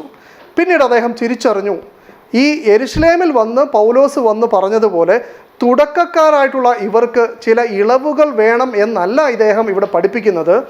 നേരെ മറിച്ച് യേശുക്രിസ്തു വന്നത് തന്നെ ന്യായപ്രമാണം എന്ന് പറയുന്ന നിയമം അനുസരിക്കാൻ ശ്രമിച്ച് പാപികളായും ശപിക്കപ്പെട്ടവരായും തീർന്ന ആളുകളെ മോചിപ്പിക്കുന്നതിന് വേണ്ടി യേശുക്രിസ്തു വന്ന് മരത്തിൽ തൂക്കപ്പെടുന്നവൻ ശപിക്കപ്പെട്ടവൻ എന്ന നിയമപ്രകാരം യേശുവും ശാപമായി തീർന്ന് ഇവരുടെ എല്ലാം ശാപം ഏറ്റെടുത്തുകൊണ്ടാണ് കുരിശിൽ മരിച്ചത്. അതുകൊണ്ട് യേശുവിൻ്റെ കുരിശുമരണം വിശ്വസിക്കുന്നവർ ഇനിയും തോറയെ അനുസരിക്കാൻ ശ്രമിച്ചാൽ വീണ്ടും അവർ പാപികളാകുകയും ശപിക്കപ്പെട്ടവരായി തീരുകയും ചെയ്യും. അതുകൊണ്ട് യേശുവിൻ്റെ കുരിശുമരണത്തിൽ വിശ്വസിച്ചാൽ മതി, തോറയെ അനുസരിക്കേണ്ടതില്ല എന്നാണ് ഇദ്ദേഹം പ്രബോധനം ചെയ്യുന്നതെന്ന് പത്രോസ് അവിടെ വെച്ച് തിരിച്ചറിയുന്നു. ഈ വിഷയത്തിൻ്റെ ഗൗരവം പത്രോസ് മുമ്പ് തങ്ങൾ ഇവിടേക്ക് അയച്ച ഈ ബർണബാസ് അഥവാ പൗലോസിനെ ഇങ്ങോട്ട് കൊണ്ടുവന്ന ബർണബാസിനെ പത്രോസ് പറഞ്ഞു മനസ്സിലാക്കും. ഇതിനെ തുടർന്ന് ഈ അന്ത്യോക്യയിൽ രൂപപ്പെട്ട ക്രിസ്ത്യാനി എന്ന സമൂഹവുമായിട്ട് ഞങ്ങൾക്ക് ആത്മീയ ബന്ധമില്ല, വിശ്വാസപരമായ സഹകരണമില്ല എന്ന് വ്യക്തമാക്കിക്കൊണ്ട് അതിൻ്റെ ഒരു പ്രത്യക്ഷ നടപടിയായി പത്രോസും ബർണബാസും കൂടെയുള്ള യഹൂദ വിശ്വാസികളും ഇവരുമായിട്ട് ഭക്ഷണം കഴിക്കുന്നതിൽ മാറി നിന്നു. ഈ ഒരു കാഴ്ചയാണ് പൗലോസ് തിരിച്ചു വരുമ്പോൾ കാണുന്നത്. കാരണം അവിടെ പത്രോസ് മാറി നിൽക്കുന്നു, ബർണബാസ് മാറി നിൽക്കുന്നു, യഹൂദ വിശ്വാസികൾ മാറി നിൽക്കുന്നു. തങ്ങളുടെ ഉപദേശ വ്യത്യാസം അവർ കൃത്യമായി തിരിച്ചറിഞ്ഞിരിക്കുന്നു. ഇവിടെ പൗലോസ് എന്തു ചെയ്തു എന്ന് പൗലോസ് തന്നെ എഴുതിയ ഗലാത്യ ലേഖനത്തിൽ പറയുന്നു. ഞാൻ എല്ലാവരും കേൾക്കെ പത്രോസിനോട് അഭിമുഖമായി എന്തു ചെയ്തു, വഴക്കുണ്ടാക്കി. ഈ വഴക്കിനിടയിൽ യേശുവിൻ്റെ ശിഷ്യനെ സുവിശേഷം എന്താണെന്ന് പഠിപ്പിക്കാൻ ജീവിതത്തിൽ ഒരു നാളും കാണാത്ത പൗലോസ് ശ്രമിക്കുകയും നിങ്ങൾ കപടന്മാരാണെന്നും നിങ്ങൾ കാപട്യം കൊണ്ട് ആളുകളെ വഞ്ചിക്കുകയാണെന്നും അങ്ങനെയാണ് ഈ ബർണബാസിനെ വഞ്ചിച്ചതെന്നും എന്ന് മാത്രമല്ല നിങ്ങൾ സുവിശേഷത്തിൻ്റെ സത്യമനുസരിച്ച് നടക്കുന്നില്ല എന്നുമൊക്കെ പൗലോസ് രൂക്ഷമായ ഭാഷയിൽ പത്രോസുമായി വഴക്കുണ്ടാക്കുന്നത് ഇവരുടെ ബൈബിൾ വർണ്ണത്തിൽ കാണാം. അങ്ങനെ ഇവർ തമ്മിൽ പിരിഞ്ഞുപോയി. ഇതിനുശേഷം പൗലോസ് വീണ്ടും ധാരാളം സഭകൾ സ്ഥാപിച്ചു. അദ്ദേഹം ഗലാത്തിയയിലും കൊലോസിയയിലും എഫെസിയയിലും ഫിലിപ്പിയയിലും ഈ സഭകൾ സ്ഥാപിച്ചതൊന്നും ഈ ജെറുസലേമിൻ്റെ ഭാഗത്തിലേക്കോ അല്ലെങ്കിൽ യേശുശിഷ്യന്മാരുടെ ഭാഗത്തേക്കോ യഹൂദന്മാർ കൂട്ടമായി താമസിക്കുന്ന സ്ഥലത്തേക്കോ ഒന്നുമല്ല. നേരെ മറിച്ച് യഹൂദന്മാരില്ലാത്ത സ്ഥലം നോക്കി അല്ലെങ്കിൽ യഹൂദന്മാർ ന്യൂനപക്ഷമായി താമസിക്കുന്ന സ്ഥലങ്ങൾ നോക്കി ഇദ്ദേഹം ഒരു പ്രത്യേക സുവിശേഷം ഇങ്ങനെ പറഞ്ഞുകൊണ്ട് പോയി. അവിടെയൊക്കെ അദ്ദേഹം പറഞ്ഞു, തോറ മാറിപ്പോയി, മോശയുടെ നിയമം മാറ്റപ്പെട്ടു പോയി, അതൊക്കെ വെറും ബാലപാഠങ്ങൾ മാത്രമായിരുന്നു എന്നൊക്കെ പറഞ്ഞു. ആരോട് പറഞ്ഞു? ഇതുവരെ മോശ ആരാണെന്ന് കേൾക്കാത്ത, ഇതുവരെ തോറ എന്താണെന്ന് അറിയാത്ത, അത് ചെയ്ത് യാതൊരു ശീലവുമില്ലാത്ത, തങ്ങളുടെ പൂർവികരാരും പഠിപ്പിക്കാത്ത ആ പാമര സമൂഹങ്ങളോട് അദ്ദേഹം പറഞ്ഞു, ഇങ്ങനെയൊക്കെയാണ് പണ്ടും അങ്ങനെ മോശ വന്നിരുന്നു, ഒരു തോറ കൊടുത്തിരുന്നു, അത് കുറേ നിയമമായിട്ടൊക്കെ നടന്നിരുന്നു, അതൊന്നും വലിയ കൊള്ളാത്ത നിയമമാണ്, അതെല്ലാം പോയി എന്ന് പറഞ്ഞ് പൗലോസ് എന്ത് ചെയ്യുന്നു, അവിടെ യഹൂദരല്ലാത്ത ജനങ്ങളെ കൂട്ടിക്കൊണ്ട് അദ്ദേഹം കുറേ സഭകൾ സ്ഥാപിക്കുന്നു. അങ്ങനെ സഭകൾ സ്ഥാപിച്ചു പോകുന്ന സമയത്ത് അദ്ദേഹം അവിടെ നേരിടുന്ന കുറേ പ്രശ്നങ്ങളുണ്ട്. എന്താ? അവിടെ വേറെ കുറേ സുവിശേഷ സംഘങ്ങൾ വരുന്നു, വേറൊരു സുവിശേഷം പറയുന്നു, അവരെയൊക്കെ വിളിച്ചുകൊണ്ട് ന്യായപ്രമാണമുള്ള സുവിശേഷത്തിലേക്ക് പോകുന്നു. അവർ യെരുശലേമിൽ നിന്ന് വന്നവരാണെന്ന് പൗലോസ് പറയുന്നു, അവർ ഇസ്രായേലിയരാണെന്ന് പറയുന്നു, അവർ അബ്രഹാമിൻ്റെ സന്തതികളാണെന്ന് പറയുന്നു, അവർ ക്രിസ്തുവിൻ്റെ ശുശ്രൂഷകരാണെന്ന് വാദിക്കുന്നവരാണെന്ന് പറയുന്നു. അവരുമായിട്ട് പൗലോസ് വലിയ വഴക്കുകൾ അവിടെ ഉണ്ടാക്കുന്നുണ്ട്. ഇതിൻ്റെ ഒരു ക്ലൈമാക്സ്, യേശുവിൻ്റെ ശിഷ്യന്മാരും പൗലോസും തമ്മിൽ പ്രശ്നമുണ്ടായി. പൗലോസ് പിന്നീട് സഭകളൊക്കെ സ്ഥാപിച്ചു. ഇതിനെല്ലാം ശേഷം ഒരു ക്ലൈമാക്സ് ഉണ്ട്. ആ ക്ലൈമാക്സിൽ യേശുവിൻ്റെ യഥാർത്ഥ ശിഷ്യന്മാരുടെ ജെറുസലേമിലുള്ള സഭയിലേക്ക് പൗലോസ് വരുന്നതും അവർ തമ്മിൽ നടത്തുന്ന സംഭാഷണവും കേട്ട് കഴിഞ്ഞാൽ ഞാൻ ഈ പറഞ്ഞതിൻ്റെ എല്ലാം തെളിവ് നിങ്ങൾക്ക് ലഭ്യമാവും. അവർ പൗലോസിനോട് പറഞ്ഞത് ഇങ്ങനെയാണ്: സഹോദര, യഹൂദന്മാരുടെ ഇടയിൽ വിശ്വസിച്ചിരിക്കുന്നവർ എത്ര 1000 ഉണ്ട് എന്ന് നീ കാണുന്നുവല്ലോ. എന്നുവെച്ചാൽ അവരുടെ സഭയിൽ യേശുവിൻ്റെ ഉപദേശം വഴിയും യേശുവിൻ്റെ ശിഷ്യന്മാരുടെ ഉപദേശം വഴിയും അവരുടെ അനുയായികൾ വഴിയും വിശ്വസിച്ച യഹൂദന്മാർ അനേക 1000 ഉണ്ട്. അവരെല്ലാവരും തോറ തീക്ഷ്ണമായി, all are zealous about the law, എല്ലാവരും വളരെ തീക്ഷ്ണമായി തോറ അനുസരിക്കുന്നവരാണ്. എന്നാൽ അവർക്ക് നിന്നെക്കുറിച്ച് 3 കാര്യത്തിൽ അഭിപ്രായ വ്യത്യാസമുണ്ട്. ഒന്ന്, നമ്മുടെ മക്കളെ സർക്കംസൈസ് ചെയ്യണ്ട എന്ന് പറയുന്നു. എന്ന് വെച്ചാൽ ക്രൈസ്തവർക്ക് അല്ലെങ്കിൽ യഥാർത്ഥ യേശുവിൻ്റെ ശിഷ്യന്മാരുടെ മക്കളെ സർക്കംസൈസ് ചെയ്യുന്ന ഏർപ്പാട് യേശുവിൻ്റെ വിയോഗശേഷവും 30 വർഷം കഴിയുമ്പോഴും ഉണ്ട്. എന്നാൽ ഇന്നത്തെ ക്രൈസ്തവർക്കുണ്ടോ? ഇല്ല. അപ്പോൾ പൗലോസിനെ കുറിച്ചിട്ടുള്ള ഒന്നാമത്തെ ആരോപണം, നമ്മുടെ മക്കളെ പരിച്ഛേദന സർക്കംസൈസ് ചെയ്യണ്ട എന്നും നമ്മുടെ മര്യാദ അഥവാ തോറയിൽ പറഞ്ഞിരിക്കുന്ന മര്യാദ അനുസരിച്ച് നടക്കരുത് എന്നും നീ ജാതികളുടെ ഇടയിലുള്ള യഹൂദന്മാരോട്, ഞാൻ പറഞ്ഞല്ലോ യഹൂദന്മാർ ന്യൂനപക്ഷമായി താമസിക്കുന്ന നാടുകളിൽ, അവിടെയുള്ള ജാതി എന്ന് വെച്ച് കഴിഞ്ഞാൽ ജെൻഡയിൽ യഹൂദരല്ലാത്ത ജനങ്ങളുടെ ഇടയിൽ മോശയെ ഉപേക്ഷിച്ച് കളവാൻ ഉപദേശിക്കുന്നു എന്ന് അവർ നിന്നെക്കുറിച്ച് ധരിച്ചിരിക്കുന്നു. ജെറുസലേമിൽ പറയുന്നില്ല, യഹൂദന്മാരുടെ ശക്തി കേന്ദ്രത്തിൽ പറഞ്ഞിട്ടില്ല എന്നുവരെ, പൗലോസിൻ്റെ മരണമെടുക്കുന്ന കാലം വരെ പറഞ്ഞിട്ടില്ല. എവിടെ പറഞ്ഞിട്ടുള്ളൂ? യഹൂദന്മാർ വളരെ കുറവുള്ള, തോറ എന്താണെന്നറിയാത്ത, മോശ എന്താണെന്നറിയാത്ത ആ സമൂഹത്തിൻ്റെ അടുക്കലേ ഇദ്ദേഹം ഇത് പറഞ്ഞിട്ടുള്ളൂ. എന്നാൽ ഈ പറഞ്ഞിട്ടുണ്ട് എന്നുള്ള കാര്യം ഇവിടെ ഉള്ളവർക്ക് അറിയാം. ആകയാൽ നീ എന്ത് ചെയ്യണം? നീ ഇവിടെ വന്നിട്ടുണ്ടെന്ന് എല്ലാവരും അറിയും. അതുകൊണ്ട് ഞങ്ങളുടെ കൂട്ടത്തിൽ തോറയുടെ നിയമപ്രകാരം വ്രതമെടുത്ത, നാസർ വ്രതമെടുത്ത ആളുകളുണ്ട്. നീ അവരെ കൂട്ടിക്കൊണ്ടുപോയി അവരുടെ ശുദ്ധീകരണ ചടങ്ങുകൾ അഥവാ വ്രതവുമായി ബന്ധപ്പെട്ട എല്ലാ ചടങ്ങുകളിലും പങ്കെടുത്ത് ആ വ്രതം അവസാനിക്കുന്ന സമയത്ത് ചെയ്യുന്ന തല ക്ഷൗരം ചെയ്യുന്നതിൻ്റെ ചെലവ് നിന്റെ പോക്കറ്റിൽ നിന്ന് എടുത്ത് നീ ചെലവഴിക്കണം. അപ്പോൾ നിന്നെക്കുറിച്ച് ഈ മേൽപ്പറഞ്ഞ കാര്യങ്ങൾ സത്യമല്ലെന്നും നീയും തോറയനുസരിച്ച്, എങ്ങനെ തോറയനുസരിച്ച് ക്രമമായി നല്ല പ്രോപ്പറായിട്ട് അനുസരിച്ച് പോകുന്ന ആളാണെന്നും ഏവർക്കും ബോധ്യപ്പെടും. അങ്ങനെ നീ ഇവിടെ ചെയ്തില്ലെങ്കിൽ ഇവിടെ നിനക്ക് പ്രശ്നം ഉണ്ടാകുമെന്ന് യേശുവിൻ്റെ ശിഷ്യന്മാർ പൗലോസിനോട് പറയുകയാണ്. അപ്പോൾ പൗലോസ് ഇവിടെ എന്താ ചെയ്യേണ്ടത്? ഈ വ്രതം അനുസരിക്കുന്നവരെ ചിലവൊക്കെ വഹിക്കണം. എന്തിനു വേണ്ടിയാ? അവരുടെ കാശില്ലാത്തതുകൊണ്ടാണോ? ആണോ? അല്ല, നേരെ മറിച്ച് നിന്നെക്കുറിച്ച് ഈ കേട്ട കാര്യങ്ങൾ സത്യമല്ല എന്ന്. ചേലാകർമ്മം ചെയ്യണ്ടെന്ന് പറഞ്ഞിട്ടില്ല, മോശയുടെ നിയമങ്ങൾ മാറിയെന്ന് പറഞ്ഞിട്ടില്ല, നമ്മുടെ മര്യാദ അനുസരിച്ച് നടക്കരുതെന്ന് പറഞ്ഞിട്ടില്ല, തോറയൊക്കെ അനുസരിച്ച് പോകണമെന്നേ ഞാൻ പറഞ്ഞിട്ടുള്ളൂ എന്ന് മാത്രമല്ല, ഇതിനു വേണ്ടിയൊക്കെ ചെലവ് ചെയ്യുന്ന ആളാണ് ഞാൻ എന്ന് മാത്രമല്ല, ക്രമമായി ഞാൻ അനുസരിക്കുകയും ചെയ്യുന്ന ആളാണ് എന്ന് സ്ഥാപിക്കണം എന്ന് പൗലോസിനോട് പറയുകയും പൗലോസ് അത് അക്ഷരം പ്രതി അനുസരിച്ചുകൊണ്ട് ആ വ്രതത്തിന് ആവശ്യമായ ചെലവുകളും ഒക്കെ ചെയ്ത് അദ്ദേഹം അതിൻ്റെ ഭാഗവാക്കായി മാറുന്നു. ഇവിടെ നമ്മളെ ഞെട്ടിക്കുന്ന സംഭവം എന്താ? ഈ പറഞ്ഞ വ്രതം എന്തൊക്കെയാണ്? ആ വ്രതത്തിൽ നമ്മൾ നോക്കിയാൽ പൗലോസ് ലീഹ യേശുവിൻ്റെ കുരിശുമരണത്തിലൂടെ മാറിപ്പോയി. യേശു ക്രിസ്തു എന്ന് പറയുന്ന പെസഹ കുഞ്ഞാട് അറക്കപ്പെട്ടു.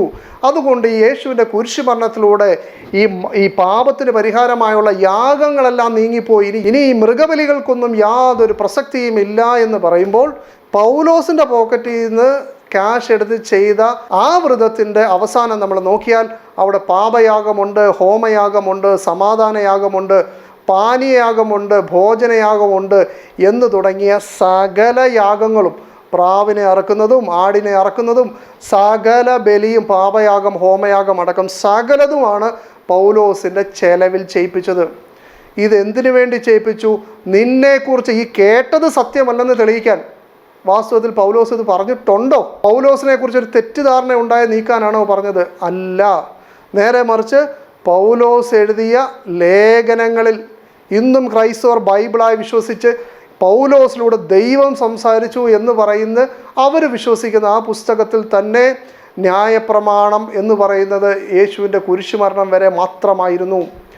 അതിനുശേഷം ന്യായപ്രമാണം അനുസരിക്കാൻ പാടില്ല എന്ന് അദ്ദേഹം വളരെ കൃത്യമായിട്ട് എഴുതിയിട്ടുണ്ട്. അപ്പോൾ തന്നെക്കുറിച്ച് ഈ കേട്ട കാര്യങ്ങൾ സത്യമല്ലെന്ന് പറഞ്ഞാൽ അദ്ദേഹം ഈ എഴുതിയ ലേഖനങ്ങൾ ഞാൻ എഴുതിയിട്ടില്ല എന്ന് പറയുന്നതിന് തുല്യമല്ലേ? ഗലാത്യയിലും കൊരിന്ത്യ ലേഖനത്തിലും റോമാ ലേഖനത്തിലും ബാക്കിയുള്ള ലേഖനത്തിലും എല്ലാം യേശുവിലൂടെ ന്യായപ്രമാണം മാറിപ്പോയി, അത് നീങ്ങിപ്പോയി, നീങ്ങാനുള്ളതായിരുന്നു എന്നൊക്കെ ആവർത്തിച്ചെഴുതിയ പൗലോസ് ഞാൻ ആ വാദം പറഞ്ഞിട്ടില്ലെന്ന് മാത്രമല്ല, യഹൂദനായ ഞാൻ തന്നെ കൃത്യമായി പ്രോപ്പറായിട്ട് ന്യായപ്രമാണം അനുസരിക്കുന്നവനാണ് എന്ന് സമ്മതിച്ചാൽ ഈ ലേഖനങ്ങളുടെ പ്രസക്തി എന്തായിത്തീരും? ഞാനിപ്പോൾ 1 മണിക്കൂർ പ്രസംഗിച്ചതിന് ശേഷം ആ വിഷയത്തിൻ്റെ അതോറിറ്റി ആയിട്ടുള്ള ആളുകൾ എന്നെ വിളിച്ചിട്ട് നീ പറഞ്ഞത് പിൻവലിക്കണം, നിന്നെക്കുറിച്ച് നീ ഇങ്ങനെ ചില കാര്യങ്ങൾ പറഞ്ഞിട്ടുണ്ട്, അത് ഞങ്ങളുടെ ആശയത്തിന് വിരുദ്ധമാണ്, നീ അത് പിൻവലിക്കണം, നീ അങ്ങനെ പറഞ്ഞിട്ടില്ല എന്ന് സ്ഥാപിക്കണമെന്ന് പറഞ്ഞ് അവർ പറഞ്ഞതിൻ്റെ അടിസ്ഥാനത്തിൽ ഞാൻ പറയുകയാണ് ഞാൻ അങ്ങനെയൊന്നും പറഞ്ഞിട്ടില്ല എന്ന് പറഞ്ഞാൽ പിന്നെ എൻ്റെ മുമ്പ് പറഞ്ഞ വാക്കുകൾക്ക് എന്ത് പ്രസക്തിയാണുള്ളത്? എന്നാൽ ഇവിടെ പൗലോസിൻ്റെ കാര്യത്തിൽ പൗലോസിനെ അവിടുത്തെ സമൂഹം വിളിച്ച് ഇത് പറയുമ്പോൾ നമ്മൾ മനസ്സിലാക്കണം, ഇവരാരെങ്കിലും പൗലോസിനെ യേശുവിൻ്റെ ഒരു പ്രധാനപ്പെട്ട ശിഷ്യനായിട്ട് കാണുന്നുണ്ടോ? ഇനി അതല്ല, പൗലോസ് വാദിച്ചതുപോലെ അദ്ദേഹം 3-ാം സ്വർഗത്തിൽ കയറി പറുദീസയിൽ ഇരുന്ന് ലഭിച്ച അവാജ്യമായ വലിയ ദൈവവചനങ്ങളാണ് ഇതെന്ന് അവർ ധരിച്ചിരുന്നെങ്കിൽ അവർ പറയുന്നത് ഇവർ കേൾക്കുകയല്ലേ വേണ്ടത്, അല്ലാതെ അവർ പറയുന്നതിന് അനുസൃതമായി പൗലോസ് തിരുത്തുകയാണോ വേണ്ടത്? ഇവിടെ പൗലോസ് ഇങ്ങനെ പറഞ്ഞ കാര്യങ്ങൾ തിരുത്തണമെന്ന് പറയുമ്പോൾ പൗലോസ് എഴുതിയ ലേഖനങ്ങളും പ്രസംഗങ്ങളുമല്ലേ അദ്ദേഹത്തിന് വിരുദ്ധമായി തൊണ്ടി മുതലായിട്ട് നിൽക്കുന്നത്? ആ ലേഖനങ്ങളല്ലേ ഇന്ന് ക്രൈസ്തവ സമൂഹം ദൈവവചനമായി സ്വീകരിച്ചിരിക്കുന്നത്. ആ വാക്കുകളുടെ അടിസ്ഥാനത്തിൽ സഭ രൂപീകൃതമാകുന്നു, അതിൻ്റെ അടിസ്ഥാനത്തിൽ ചർച്ച് ഫാദേഴ്സ് രൂപീകരിക്കപ്പെടുന്നു. അങ്ങനെ അവർ മറ്റുള്ളവരെ ശപിച്ചു പുറത്താക്കുന്നു. ആ ശപിച്ചു പുറത്താക്കിയത് അനുലയ്യപ്പൻ വലിയ കാര്യമായിട്ട് സ്വീകരിക്കുന്നു. അതിനകത്ത് എന്ത് പ്രസക്തിയാണുള്ളത്? അങ്ങനെ പൗലോസ് ശ്ലീഹ ഇവർ പറഞ്ഞത് കേട്ട് ഈ വ്രതമൊക്കെ അനുസരിച്ച് തല ക്ഷൗരം ചെയ്യുന്നതിൻ്റെ ചെലവൊക്കെ വഹിക്കാൻ വേണ്ടി ശുദ്ധീകരണ കാലമൊക്കെ തികഞ്ഞു എന്ന് ബോധിപ്പിക്കുവാൻ വേണ്ടി അദ്ദേഹം യെരുശലേം ദേവാലയത്തിലേക്ക് കയറി. ഈ നാട്യങ്ങളൊക്കെ നടത്തുന്നതിനിടയ്ക്ക് ഈ പൗലോസ് മുമ്പ് പ്രസംഗിച്ച നാടുകളിലെ ആളുകൾ എന്ത് ചെയ്തിരുന്നു? നമ്മൾ ഇന്ന് ഹജ്ജിനും ഉംറയ്ക്കുമൊക്കെ പോകുന്ന പോലെ അവർ യെരുശലേം ദേവാലയത്തിൽ വന്നപ്പോൾ അവർ നോക്കിയപ്പോൾ അവരുടെ നാടുകളിൽ പരസ്യമായി ഉപദേശം നടത്തുന്ന, അവർക്ക് ആ നാട്ടിൽ വെച്ച് അവർ ന്യൂനപക്ഷമായതുകൊണ്ട് കൈകാര്യം ചെയ്യാൻ പറ്റാതിരിക്കുന്ന ആ വ്യക്തി അവരുടെ വിശുദ്ധ നഗരത്തിൽ, വിശുദ്ധ ദേവാലയത്തിൽ അദ്ദേഹം കയറിയിരിക്കുന്നു. അങ്ങനെ അവർ വിളിച്ചു പറഞ്ഞു, ഇസ്രായേൽ ജനമേ ഓടി വരുവിൻ, നമ്മുടെ വിശുദ്ധ നഗരത്തിനും നമ്മുടെ ദേവാലയത്തിനും ഒക്കെ എതിരായിട്ട് എല്ലായിടത്തും പ്രസംഗിക്കുന്നവൻ ഇവനാണ്, ഇവനെ നമ്മൾ കൊന്നുകളയുക എന്ന് പറഞ്ഞ് എല്ലാവരും കൂടി എടുത്തിട്ട് പൗലോസിനെ അടിക്കുന്നു. ലാസ്റ്റ് പൗലോസിനെ തല ചുമടായിട്ട് എടുത്തുകൊണ്ട് പോകുന്നു. എന്നാൽ യേശുവിൻ്റെ യഥാർത്ഥ ശിഷ്യന്മാർ ആ 4 പേർ അവിടെ നേർച്ചയുമായി കയറിയവരുണ്ട്, അവരെ ആരെയും അടിക്കുന്നില്ല. എന്നു മാത്രമല്ല, യേശുവിൻ്റെ ശിഷ്യന്മാർ ആ നാടുകളിൽ പ്രബോധനം ചെയ്ത് ആയിരങ്ങളായിട്ട് വളർന്നിട്ടുണ്ട്. എന്നാൽ പൗലോസിൻ്റെ കാര്യത്തിൽ പൗലോസ് അവസാനം യെരുശലേമിൽ സന്ദർശിക്കുന്ന ആ സമയത്ത്, അതേതാ സമയം? പൗലോസ് സഭകളൊക്കെ സ്ഥാപിച്ച് ലേഖനങ്ങൾ, ഇന്ന് ക്രൈസ്തവർ അംഗീകരിക്കുന്ന ലേഖനങ്ങളെ മുഴുവൻ എഴുതിയ കാലത്ത് പോലും പൗലോസ് ലീഹയ്ക്ക് ജെറുസലേമിൽ അദ്ദേഹത്തിൻ്റെ ഈ ആശയത്തിനോട് ഐക്യപ്പെടുന്ന ഒരാൾ പോലുമില്ല. എന്നു മാത്രമല്ല, അദ്ദേഹത്തിനും ഈ നാട്ടിൽ അത് പ്രബോധനം ചെയ്യണമെന്നില്ല. അവിടെയും അദ്ദേഹം തന്നെ സ്വന്തം ആശയം തള്ളിക്കളയുകയാണ് ചെയ്തത്. എങ്കിൽ പിന്നെ ആ നാട്ടിൽ പിന്നെ ഇതാണ് ഒരു സത്യസുവിശേഷമെങ്കിൽ ആര് പറയും? ആകെ പറഞ്ഞ പൗലോസ് തന്നെ തിരുത്തി പറഞ്ഞാൽ അതിനാണ് അവിടെയുള്ള ജനങ്ങൾ സാക്ഷ്യം വഹിച്ചതെങ്കിൽ പിന്നീട് ആരാണ് നിങ്ങൾ പറയുന്ന രൂപത്തിൽ യേശുവിൻ്റെ മരണത്തെ അടിസ്ഥാനപ്പെടുത്തി ന്യായപ്രമാണം നീങ്ങിപ്പോയി എന്ന ഉപദേശം ജെറുസലേമിൽ ആര് പറയും? ആരും പറഞ്ഞിട്ടില്ല. അത് നടപടിയില്ലാത്ത കാര്യമായതുകൊണ്ട് പൗലോസ് അതിനൊരു ന്യായം പറഞ്ഞത് എന്താ? ഞാൻ ന്യായപ്രമാണം ഉള്ളവരുടെ നാട്ടിൽ ചെല്ലുമ്പോൾ ഉള്ളവനെ പോലെ ജീവിക്കും, ഇല്ലാത്തവൻ്റെ നാട്ടിൽ ചെല്ലുമ്പോൾ ഇല്ലാത്തവനെ പോലെ ജീവിക്കും. അപ്പോൾ യേശുക്രിസ്തുവിൻ്റെ മരണം എന്ന് പറയുന്നത് വലിയൊരു ഇവൻ്റ് ആയിരുന്നു. അതിൻ്റെ അടിസ്ഥാനത്തിൽ ന്യായപ്രമാണം നീങ്ങി പഴയ നിയമമായി മാറിപ്പോയി എന്ന് വാദിക്കുന്ന അതിൻ്റെ ഉപജ്ഞാതാവ് തന്നെ പറയുകയാണ്, ന്യായപ്രമാണം ഉള്ള സ്ഥലത്ത് ചെല്ലുമ്പോൾ ഞാൻ അതിനെക്കുറിച്ചൊന്നും പറയില്ല, ഞാനും അങ്ങ് അനുസരിക്കും. അപ്പോൾ ഇദ്ദേഹത്തിന് വളരെ കൃത്യമായിട്ട് അറിയാം, താൻ ഈ പറയുന്ന ആശയമൊന്നും ജെറുസലേമിൽ പറയാൻ പറ്റിയതല്ല, അല്ലെങ്കിൽ യേശുവിൻ്റെ നാട്ടിൽ പറയാൻ പറ്റിയതല്ല, മോശയുടെ നാട്ടിൽ പറയാൻ പറ്റിയതല്ല, പ്രവാചകന്മാരുടെ നാട്ടിൽ പറയാൻ പറ്റിയ കാര്യമല്ല എന്ന് പൗലോസ്ലീഹയ്ക്ക് നല്ല വെടിപ്പായിട്ട് അറിയായിരുന്നു. ഈ ചരിത്രം നിങ്ങൾക്ക് വ്യക്തമായി നിങ്ങൾക്ക് ബൈബിളിനകത്തു നിന്ന് തന്നെ ഞാൻ ഈ പറഞ്ഞ ക്രിസ്താബ്ദം 60-65 വരെയുള്ള കാലം കിട്ടും. അതിനുശേഷം ഉടൻ സംഭവിക്കുന്ന ഒരു പ്രധാനപ്പെട്ട സംഭവമാണ് റോമൻ ചക്രവർത്തിയായ നീറോ യഹൂദന്മാരെ ഉന്മൂലനാശം വരുത്തുന്നു. കാരണം യഹൂദന്മാരുടെ വളർച്ച തങ്ങൾക്ക് ഭീഷണിയാവുമെന്ന് കണ്ടപ്പോൾ നീറോ തന്നെ റോമൻ സാമ്രാജ്യത്തിൻ്റെ ഒരു ഭാഗത്തിന്, പട്ടണത്തിന് തീയിടുകയും അത് യഹൂദന്മാരാണെന്ന് ചാപ്പയടിച്ച് അവരെ ക്രൂരമായിട്ട് കൊന്നൊടുക്കുകയും ചെയ്യുന്ന സമയം. ഏതാണ്ട് 6 ലക്ഷത്തോളം യഹൂദന്മാർ കൊല്ലപ്പെട്ടു, ചേലാകർമ്മം നിരോധിക്കപ്പെട്ടു, യഹൂദ ദേവാലയം നശിപ്പിക്കപ്പെട്ടു. ഇങ്ങനെ ക്രൂരമായ സംഭവങ്ങൾ അരങ്ങേറുന്ന സമയത്ത് സഭയുമായി ബന്ധപ്പെട്ടും വേറെ ചില കാര്യങ്ങൾ നടന്നു. അതിൻ്റെ ചരിത്രം ഞാൻ പറയാൻ പോകുന്നത് റോമൻ കത്തോലിക്ക സഭ തന്നെ വളരെ ഔദ്യോഗികമായിട്ട് പ്രസിദ്ധീകരിച്ച ദ ന്യൂ ജെറോം ബിബ്ലിക്കൽ കമൻട്രിയാണ്. ഏതാണ്ട് 1500ഓളം പേജുകൾ വരുന്ന വലിയ പുസ്തകമാണ്. ഈ ക്രൈസ്തവ റോമൻ സഭയുമായിട്ട് ഡോക്ട്രിൻ സംബന്ധമായി യാതൊരു ഡിസ്പ്യൂട്ടും വരാത്തവയ്ക്ക് മാത്രം ലഭിക്കുന്ന 2 അപ്രൂവലുണ്ട്. ഒന്ന് നിഹിൽ ഒബ്സ്റ്റാറ്റ് എന്നും ഇംപ്രിമച്ചർ എന്നും പറയുന്ന 2 അപ്രൂവൽ. ഈ 2 അപ്രൂവലുള്ള പുസ്തകങ്ങളാണ് കത്തോലിക്ക സഭ അംഗീകരിക്കുന്നത്. ഈ 2 അപ്രൂവലും ഈ പുസ്തകത്തിൻ്റെ തുടക്കത്തിൽ കൊടുത്തിട്ടുണ്ട്. വളരെ ആധികാരികമായ പുസ്തകം. ഇതിന് ആശംസ എഴുതിയിരിക്കുന്നത് ഇറ്റലിയിലെ archbishop of Milan Carlo Maria cardinal Martini എന്ന് പറയുന്ന വലിയ പിതാവാണ്. പുസ്തകത്തിൻ്റെ 1343 പേജിൽ ഒരു ഹെഡിങ് കൊടുക്കുന്നുണ്ട്, the sub apostolic and post apostolic periods after 65. നമുക്കറിയാം അപ്പോസ്തോലിക കാലഘട്ടം ഏതാണ്ട് 65 വരെ ബൈബിളിൽ പറഞ്ഞിട്ടുണ്ട്. അപ്പോസ്തോലന്മാരുടെ കാലം കഴിഞ്ഞാൽ പിന്നെ വരേണ്ടത് പോസ്റ്റ് അപ്പോസ്റ്റോളിക് എന്നാണെങ്കിൽ ഇവിടെ വേറൊരു കാലഘട്ടമുണ്ട്, സബ് അപ്പോസ്റ്റോളിക്. എന്താണ് ഈ സബ് അപ്പോസ്റ്റോളിക്? അതിനെക്കുറിച്ച് കാണാം. The above survey of the church in the period AD 30 to 65 is necessarily Sketchy. ഈ 30 മുതൽ 65 വരെയുള്ള കാലഘട്ടം എന്ന് പറയുന്നത് നമുക്ക് ചർച്ചിൻ്റെ കാര്യങ്ങൾ കിട്ടുന്നുണ്ട്. But many issues discussed there took a notably different turn in the last third of the first century. അഥവാ ആ നൂറ്റാണ്ടിൻ്റെ അവസാന 1/3 വരുന്ന ആ കാലഘട്ടം എന്ന് വെച്ചാൽ 65 ശേഷമുള്ള ആ കാലം, അതിനെയാണ് sub apostolic period. And the early second century, അതിനെയാണ് പോസ്റ്റ് അപ്പോസ്റ്റോളിക് പീരീഡ് എന്ന് പറയുന്നത്. അവിടെ മുമ്പ് ചർച്ച ചെയ്തിരുന്ന പല ഇഷ്യൂസും പെട്ടെന്ന് ഒരു നോട്ടബിൾ ഡിഫറൻസ് എന്ത് ചെയ്യുന്നുണ്ട്, അവിടെ വരുന്നുണ്ട് ഈ കാലഘട്ടത്തിൽ. അത് എങ്ങനെ വന്നു എന്നുള്ളതാണ് ഇവർ പറയുന്നത്. ദ ഗ്രേറ്റ് ട്രാൻസിഷൻ, എന്താണ് പ്രധാനപ്പെട്ട വ്യത്യാസം? By AD 65 the 3 best known figures of the early church, James, Peter and Paul, had died as martyrs respectively in Jerusalem and Rome. ഈ കാലഘട്ടത്തിൽ ഈ റോമക്കാരുടെ ആക്രമണത്തിൽ ജെയിംസും പീറ്ററും പോളും ഒക്കെ എന്ത് ചെയ്തു? അവർ രക്തസാക്ഷിയാക്കപ്പെട്ടു. ഈ പോള് കൊല്ലപ്പെടുന്നത് ഈ അപ്പോസ്തലന്മാരുടെ ഇടയിലോ യഹൂദന്മാരുടെ ഇടയിലോ ജീവിക്കുന്ന സമയത്തല്ല, അദ്ദേഹം തടവിലാക്കപ്പെട്ട് റോമിലായിരിക്കുന്ന സമയത്ത് വെച്ച് തന്നെയാണ് ഇദ്ദേഹം കൊല്ലപ്പെടുന്നത്. അവർ documentation for the years 65 to 100 gives a few names for Christian leaders. ഈ 65 മുതൽ 100 വരെ, അഥവാ ശിഷ്യന്മാരുടെ ഈ കാലഘട്ടം കഴിഞ്ഞ് 100 വരെയുള്ള ആ കാലഘട്ടത്തിനിടയ്ക്ക് ക്രൈസ്തവ നേതാക്കന്മാർ എന്ന് പറഞ്ഞ് ആരെങ്കിലും എഴുതിയത് നമ്മൾ നോക്കുമ്പോൾ വളരെ കുറച്ചേ കാണുന്നുള്ളൂ. പക്ഷേ ഇവർ കൊടുത്ത ലിസ്റ്റ് നോക്കിയപ്പോൾ ഒരാൾ പോലും ആ കാലഘട്ടത്തിൽ ഉണ്ടായിരുന്നില്ല. അവസാന കാലഘട്ടത്തിൽ ഒരു ക്ലമൻ്റെ പേര് മാത്രമേ കാണുന്നുള്ളൂ. വാസ്തവത്തിൽ ആ കാലഘട്ടത്തിൽ വേറെ ആരുമില്ല. അപ്പോൾ പിന്നെ എന്തായിരുന്നു ആ കാലഘട്ടത്തിൽ ചെയ്തുകൊണ്ടിരുന്നത്? Rather, there is a tendency to wear the mantle of the deceased apostles and to speak in their name when sub-apostolic, indicating implicitly what they would have said to new generation. അപ്പോൾ ഈ ഇടക്കാലത്ത് അഥവാ അപ്പോസ്തലന്മാർ മരിച്ചു കഴിഞ്ഞതിന് ശേഷം 65 മുതൽ 100 വരെ പുതിയ ആളുകളുടെ എഴുത്ത് കാണാത്തത് എന്തുകൊണ്ടാണെന്ന് വെച്ചാൽ ആരും എഴുതാതിരുന്നത് കൊണ്ടല്ല. പിന്നെ ഇവരെന്താ ചെയ്തത്? ആ കാലഘട്ടത്തിൽ ഒരു ടെൻഡൻസി ഉണ്ടായിരുന്നു. എന്തിനു വേണ്ടി? To wear the mantle of deceased apostle. മരിച്ചുപോയ അപ്പോസ്തലന്മാരുടെ പേരിൽ ഇവർ ഓരോന്നിങ്ങനെ എഴുതും. എന്തിനു വേണ്ടിയാ? അവർ ഇന്ന് ജീവിച്ചിരുന്നിരുന്നെങ്കിൽ ഈ പുതിയ ജനറേഷനോട്, തലമുറയോട് അവർ ഇങ്ങനെ ആയിരിക്കും സംസാരിക്കുക എന്ന പ്രതീതിയിൽ. എങ്ങനെ? നമ്മൾ 65 വരെ മനസ്സിലാക്കുന്നത് എന്താ? അവിടെ പൗലോസും പത്രോസും ഒക്കെ തന്നെ പ്രശ്നത്തിലായിരുന്നു. ഒരാൾ ന്യായപ്രമാണം അനുസരിച്ച് ജീവിച്ചു പോകുന്ന രൂപത്തിലായിരുന്നു, ഒരാൾ ന്യായപ്രമാണം വേണ്ടാന്ന് പറഞ്ഞ രൂപത്തിലായിരുന്നു. പൗലോസിനോട് അതിൻ്റെ പേര് പ്രശ്നം ഉണ്ടായിരുന്നു. പൗലോസിനെ കൊണ്ട് തിരുത്തിച്ചു എന്നത് വരെ വായിച്ച് നമ്മൾ 65 വരെ വായിച്ചിട്ടിരുന്നിട്ട് നമ്മൾ സഭയുടെ പുസ്തകങ്ങളിലേക്ക് നോക്കുമ്പോൾ അവിടെ എന്താ കാണുന്നത്? അവർ പറയാണ് അന്ന് വലിയ ചർച്ചയായിരുന്ന പല കാര്യങ്ങളിലും പിന്നീടുള്ള സബ് അപ്പോസ്റ്റോളിക്കും അതേപോലെ പോസ്റ്റ് അപ്പോസ്റ്റോളിക് പീരീഡ് കാലഘട്ടത്തിലും അത് ടേൺ ചെയ്ത് വരുന്നുണ്ട്. ആ ഗ്രേറ്റ് ട്രാൻസിഷൻ എന്താ? പ്രധാനപ്പെട്ട അപ്പോസ്തലന്മാരൊക്കെ മരിച്ചു.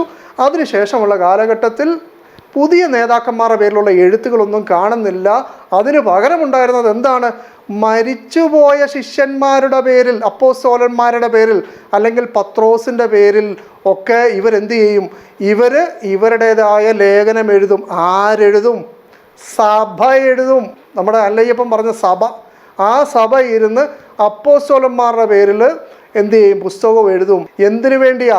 ഈ അപ്പോസ്തലന്മാർ ഇപ്പോൾ ജീവിച്ചിരിക്കുകയായിരുന്നെങ്കിൽ അവർ ഇങ്ങനെയായിരിക്കും പറയുക എന്ന ലക്ഷ്യത്തിൽ ആരായിരുന്നു എഴുതുന്നത്? അന്ത്യോക്യയിലെ സഭയുടെ ആളുകൾ. അപ്പോൾ സ്വാഭാവികമായിട്ട് അവർക്ക് എന്തൊരു പാച്ച് വർക്കായിരിക്കും അതിൽ ചെയ്യാനുള്ളത്? പൗലോസിനെയും പത്രോസിനെയും ചേർത്ത് കെട്ടി പത്രോസിൻ്റെ സഭ അല്ലെങ്കിൽ ജെറുസലേമിലെ സഭ പൗലോസിനെ അംഗീകരിച്ചു എന്ന് വരുത്താനല്ലേ ആ പണി അവർ ചെയ്തിട്ടുണ്ട്. നോക്കാം. അതിനെക്കുറിച്ച് അവർ പറയാണ്, പൗലോസിൻ്റെ ലേഖനങ്ങളെന്ന് അറിയപ്പെടുന്ന കൊലോസി ലേഖനവും എഫെസി ലേഖനവും അതേപോലെ മറ്റു ചില ലേഖനങ്ങളും ഒന്നും തന്നെ അത് പൗലോസ് എഴുതിയതല്ല, പൗലോസിൻ്റെ മരണശേഷം എഴുതിയതാണ്. എന്നാൽ അവർ പൗലോസിൻ്റെ പേരിലാണ് അത് എഴുതുന്നത്. അതേപോലെ തന്നെ ഏറ്റവും പഴക്കം ചെന്ന സുവിശേഷം എന്നറിയപ്പെടുന്ന മർക്കോസിൻ്റെ സുവിശേഷം അത് ആരെഴുതിയെന്ന് അറിയാത്തതാണെങ്കിലും അത് മർക്കോസിനെയാണെന്ന് പിന്നീട് അത് ആട്രിബ്യൂട്ട് ചെയ്യുകയാണ് ചെയ്തത്. കാരണം ഈ മർക്കോസ് എന്ന് പറഞ്ഞാൽ അത് പത്രോസിൻ്റെയും കൂടെ ഒരു സഹചാരിയാണ് എന്നുള്ള രൂപത്തിലാകുമ്പോൾ പത്രോസും ഇതൊക്കെ തന്നെയാണ് പറഞ്ഞത് എന്ന് ഒരു ധ്വനി ഉണ്ടാക്കുന്ന രൂപത്തിൽ. അതേപോലെ മത്തായിയുടെ സുവിശേഷം ആരാണ് എഴുതിയെന്ന് അറിയത്തില്ലെങ്കിലും അതും മത്തായിയുടെ പേരിലോട്ട് ചാർത്തിയതാണ്. ഇങ്ങനെയൊക്കെ പറഞ്ഞതിന് ശേഷം അവർ ആ സബ് അപ്പോസ്റ്റോളിക് പീരീഡിൻ്റെ കാലത്തെക്കുറിച്ച് പറയുകയാണ്. ആ സമയത്ത് മുമ്പ് ചെയ്തിരുന്നത് പോലെ ആളുകളുടെ ഇടയിൽ സുവിശേഷം പറയുക എന്ന മിഷണറി വർക്കിനായിരുന്നില്ല അവർ മെയിനായിട്ട് ഉദ്ദേശിച്ചിരുന്നത്. നേരെ മറിച്ച് ഇടയ ലേഖനങ്ങൾ അഥവാ ഈ സഭയുടെയൊക്കെ നേതൃത്വം ഏറ്റെടുക്കുക എന്നുള്ളതായിരുന്നു. As the care for the on going communities founded between the 30s and the 60s becomes A major concern. കാരണം ഈ 30-നും 60-നും ഇടയിൽ യേശുവിൻ്റെ ശിഷ്യന്മാർ സ്ഥാപിച്ച സഭകൾ ഈ യേശുവിൻ്റെ ശിഷ്യന്മാരില്ലാതെ പോയല്ലോ. അപ്പോൾ പിന്നെ അതിനെ ആര് നയിക്കും എന്നുള്ള കൺസേണിലാണ് ആ കാലഘട്ടത്തിൽ ഉണ്ടായിരുന്നത്. This development is illustrated in an emphasis on shepherd imagery for Peter and Paul. ഇവിടെ പത്രോസിനെ പൗലോസിനെ നേതാക്കളായി ചിത്രീകരിച്ചുകൊണ്ടായിരുന്നു ഇവർ ഈ കാലഘട്ടത്തിൽ ഈ ലേഖനങ്ങൾ സബ് അപ്പോസ്റ്റോളിക് ലേഖനങ്ങളൊക്കെ എഴുതിയിരുന്നത്. ഇനി ഇവരുടെ ബൈബിളിലുള്ള പത്രോസിൻ്റെ 2 ലേഖനങ്ങളുണ്ട്. ആ ലേഖനങ്ങളെക്കുറിച്ച് പറയുന്നത് കാണാം. ഫസ്റ്റ് പീറ്ററിനെ കുറിച്ച് പറയുകയാണ്. ഇതിനെക്കുറിച്ച് വളരെ ചുരുക്കം വരുന്ന ആളുകൾ പറയാറുണ്ട് അത് പത്രോസ് തന്നെ എഴുതിയതാണ്, അല്ലെങ്കിൽ അത് ഷീലാസ് പറഞ്ഞ ഒരാളെ കൊണ്ട് എഴുതിപ്പിച്ചതാണ് എന്ന് പറയാറുണ്ട്. But the majority opt for the 80s. എന്നാൽ ഭൂരിഭാഗം പണ്ഡിതന്മാരും പറയുന്നത് അത് 80-ൽ എഴുതിയെന്നാണ്. ഇത് എന്തിനു വേണ്ടി എഴുതിയത്? A veneration for both Peter and Paul who died in Rome in the 60s might explain why the Roman church would write in Peter's name a letter with affinities to Paul's theology. ഈ സഭയ്ക്ക് പൗലോസിനോടും പത്രോസിനോടും സ്നേഹം, അവർ 60-ലങ്ങ് മരിച്ചുപോയി. അതുകൊണ്ട് Roman സഭ തന്നെ പത്രോസിൻ്റെ പേരിൽ ഒരു ലേഖനം എഴുതിയിട്ട് ആ ലേഖനത്തിനകത്ത് പൗലോസിൻ്റെ ആശയങ്ങളോട് താല്പര്യമുള്ള രൂപത്തിൽ എന്ത് ചെയ്യുന്നു, പൗലോസ് പ്രസംഗിച്ചത് തന്നെ പത്രോസിൻ്റെ പേരിൽ സഭ എഴുതി വെക്കുന്നു. എങ്ങനെയുണ്ട് സഭയുടെ പരിപാടി? The address to Christians in northern Asia Minor may mean that Rome was taking over the responsibility for areas evangelized by the Jewish mission from Jerusalem, now that the mother church had been scattered in Jewish revolt against Rome in the late 60s. ഈ ക്രിസ്താബ്ദം 60 കാലഘട്ടങ്ങളിൽ Nero ചക്രവർത്തിയുടെ നേതൃത്വത്തിൽ ഈ attack നടന്നപ്പോൾ അവിടെയുള്ള mother church ആയിരുന്ന ജെറുസലേമിലെ സഭ scatter ചെയ്ത് ഛിന്നഭിന്നമായി പോയപ്പോൾ അതിൻ്റെ ഉത്തരവാദിത്വം അവർ പ്രസംഗിച്ച ആ നാടുകളിലുള്ള സഭയുടെ ഉത്തരവാദിത്വം ആരെടുക്കാൻ തീരുമാനിക്കുന്നു? റോം എടുക്കാൻ തീരുമാനിച്ചുകൊണ്ടാണ് എന്ത് ചെയ്യുന്നത്? റോം പത്രോസിനും പൗലോസിൻ്റെ ഈ ആശയം തന്നെ ആയിരുന്നു എന്ന് അവർ പത്രോസിൻ്റെ പേരിൽ ലേഖനം എഴുതുന്നത്. ഇനി പത്രോസിൻ്റെ 2ാം ലേഖനത്തെക്കുറിച്ച് കാണാം.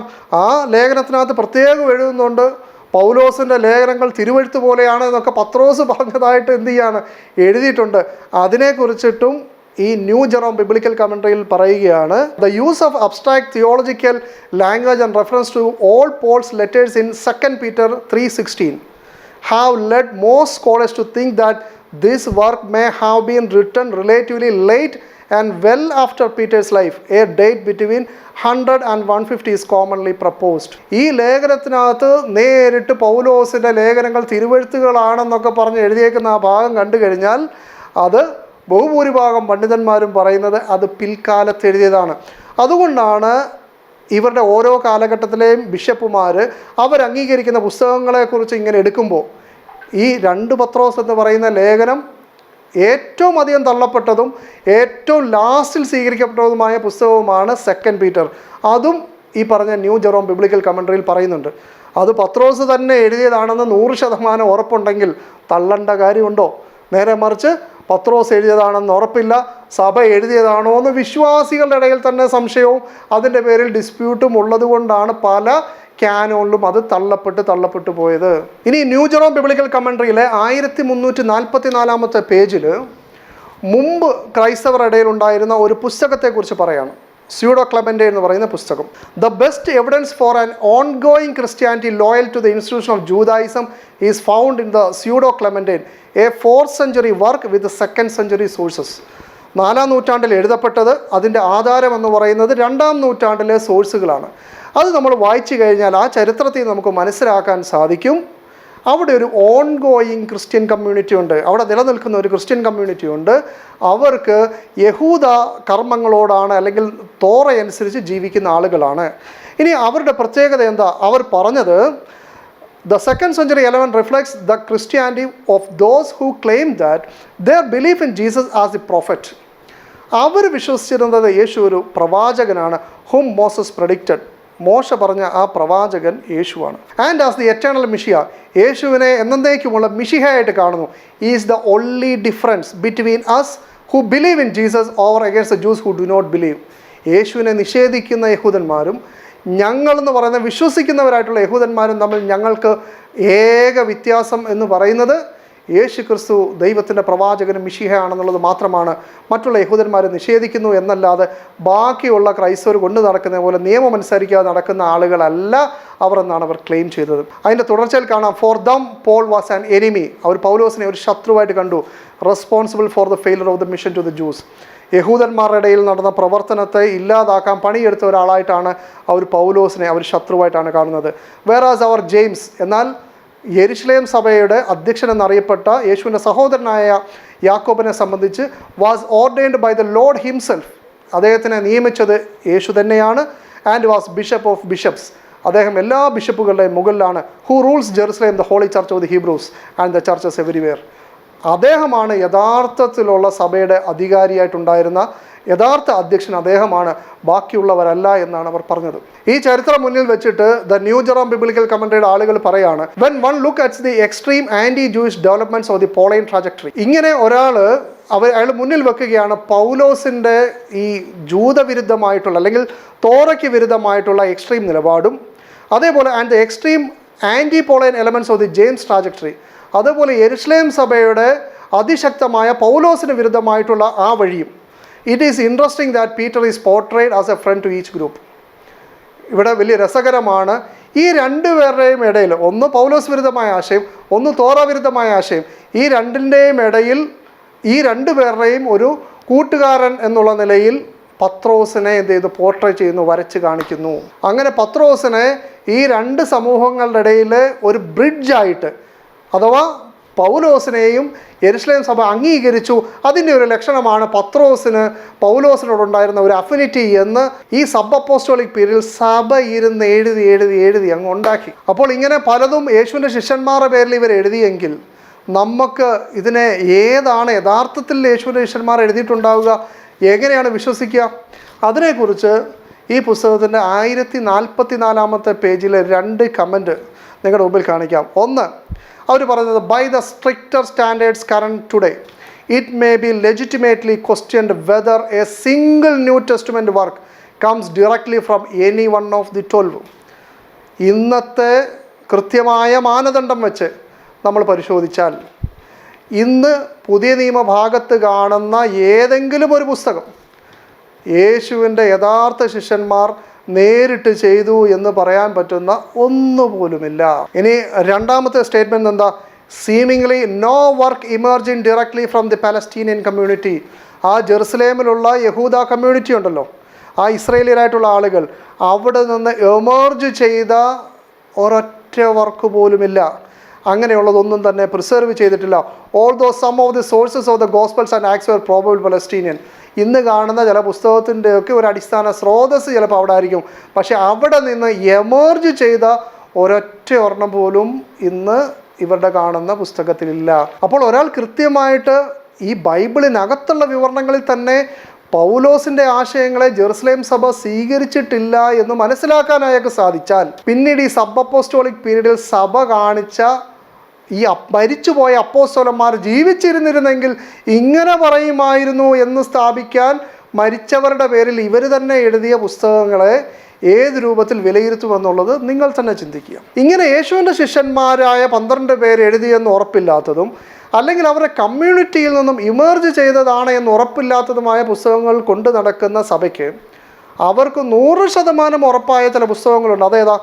ഈ പുസ്തകത്തിൻ്റെ 1044 പേജിൽ കാനോനിസിറ്റി എന്ന് പറയുന്ന ഹെഡിങ്ങിൽ കാണാം, the Pauline letters are the earliest major Christian writings of which we know with certainty. 100% ഉറപ്പിച്ച് ഈ ഓതർ തന്നെയാണ് ഇത് എഴുതിയത് എന്ന് പറയാൻ പറ്റുന്നത് ഏത് പുസ്തകമാണ്? പൗലോസിൻ്റെ പുസ്തകം. ഇന്ന് പുതിയ നിയമത്തിൽ കാണുന്ന 13 പുസ്തകങ്ങൾ, ഏതാണ്ട് 10 പുസ്തകങ്ങൾ പൗലോസ് തന്നെ എഴുതി എന്നാണ് ഇവർ പറയാം. അപ്പോൾ ഈ സഭ ഏതാ? ഇത് ജെറുസലേമിലെ യേശുവിൻ്റെ യഥാർത്ഥ സഭയാണോ?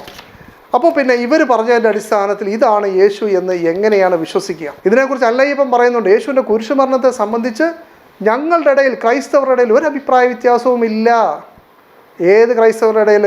ഈ അന്ത്യോക്യൻ സഭയുടെ തുടർച്ചക്കാരായിട്ടുള്ള, പൗലോസിൻ്റെ പുസ്തകങ്ങൾ ദൈവവചനമായി സ്വീകരിച്ച സഭാപിതാക്കന്മാരുള്ള അവർ പിന്നെ ഇതിനെ ന്യായീകരിക്കാൻ വേണ്ടി പുസ്തകം എഴുതി അതിൻ്റെ പിന്തുടർച്ചയായിട്ട് വന്ന ഈ സഭയിൽ അഭിപ്രായ വ്യത്യാസം ഇല്ലാന്നേ ഉള്ളൂ.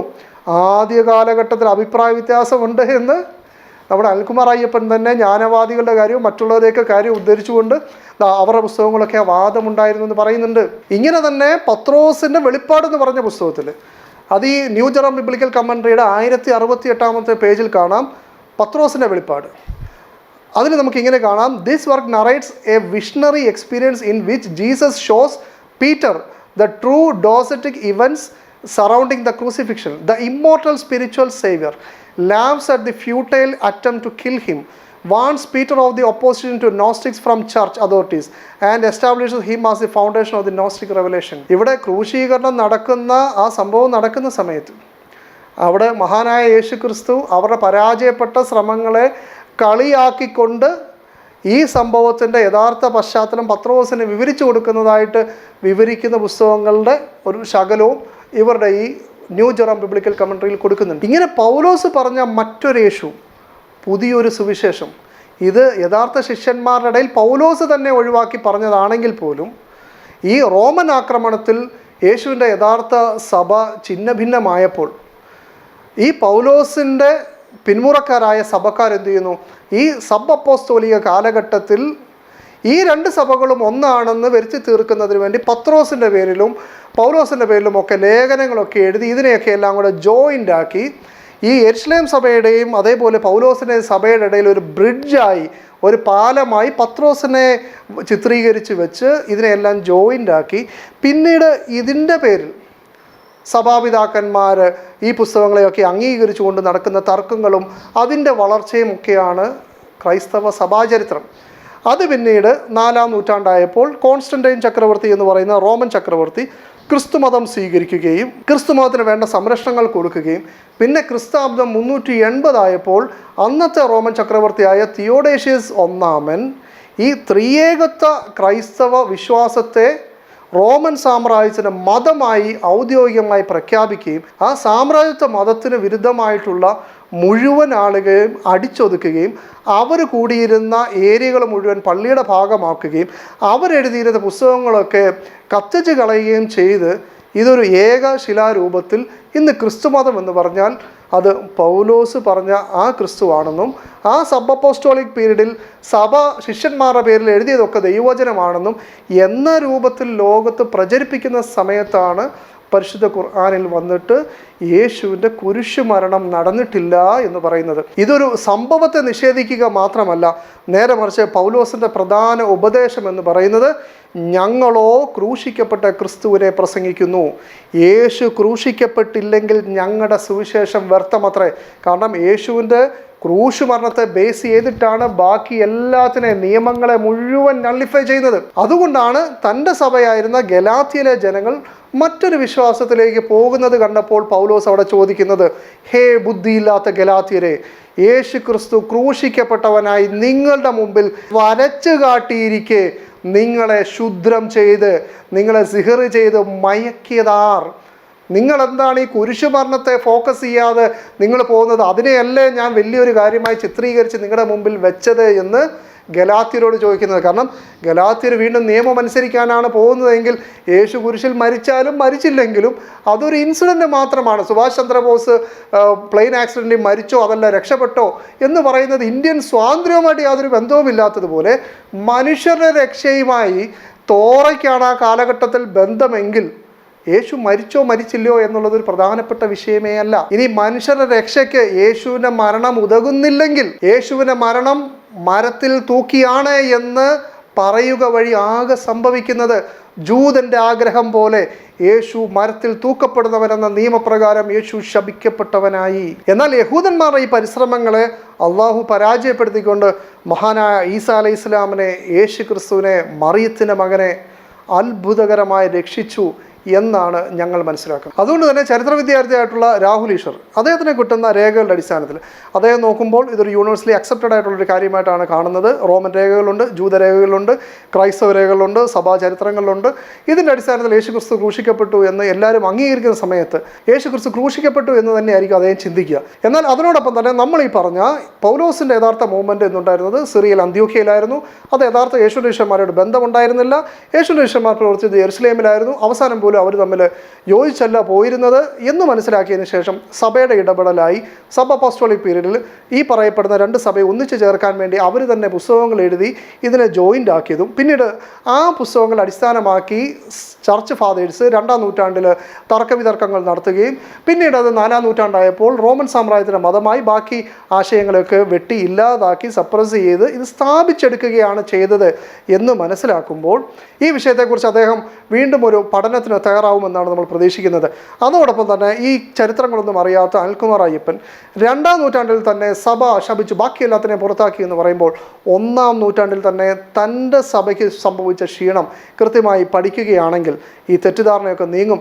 അതുകൊണ്ട് അദ്ദേഹത്തിൻ്റെയും ഈ വാദഗതികളോടൊന്നും തന്നെ നമുക്ക് യാതൊരു പരിഭവമില്ല എന്ന് വളരെ സ്നേഹത്തിൽ ഓർമ്മപ്പെടുത്തിക്കൊണ്ട് ഞാൻ എൻ്റെ വാക്കുകൾ നിർത്തുന്നു. അസ്സലാമു അലൈക്കും വറഹ്മത്തുള്ളാഹി.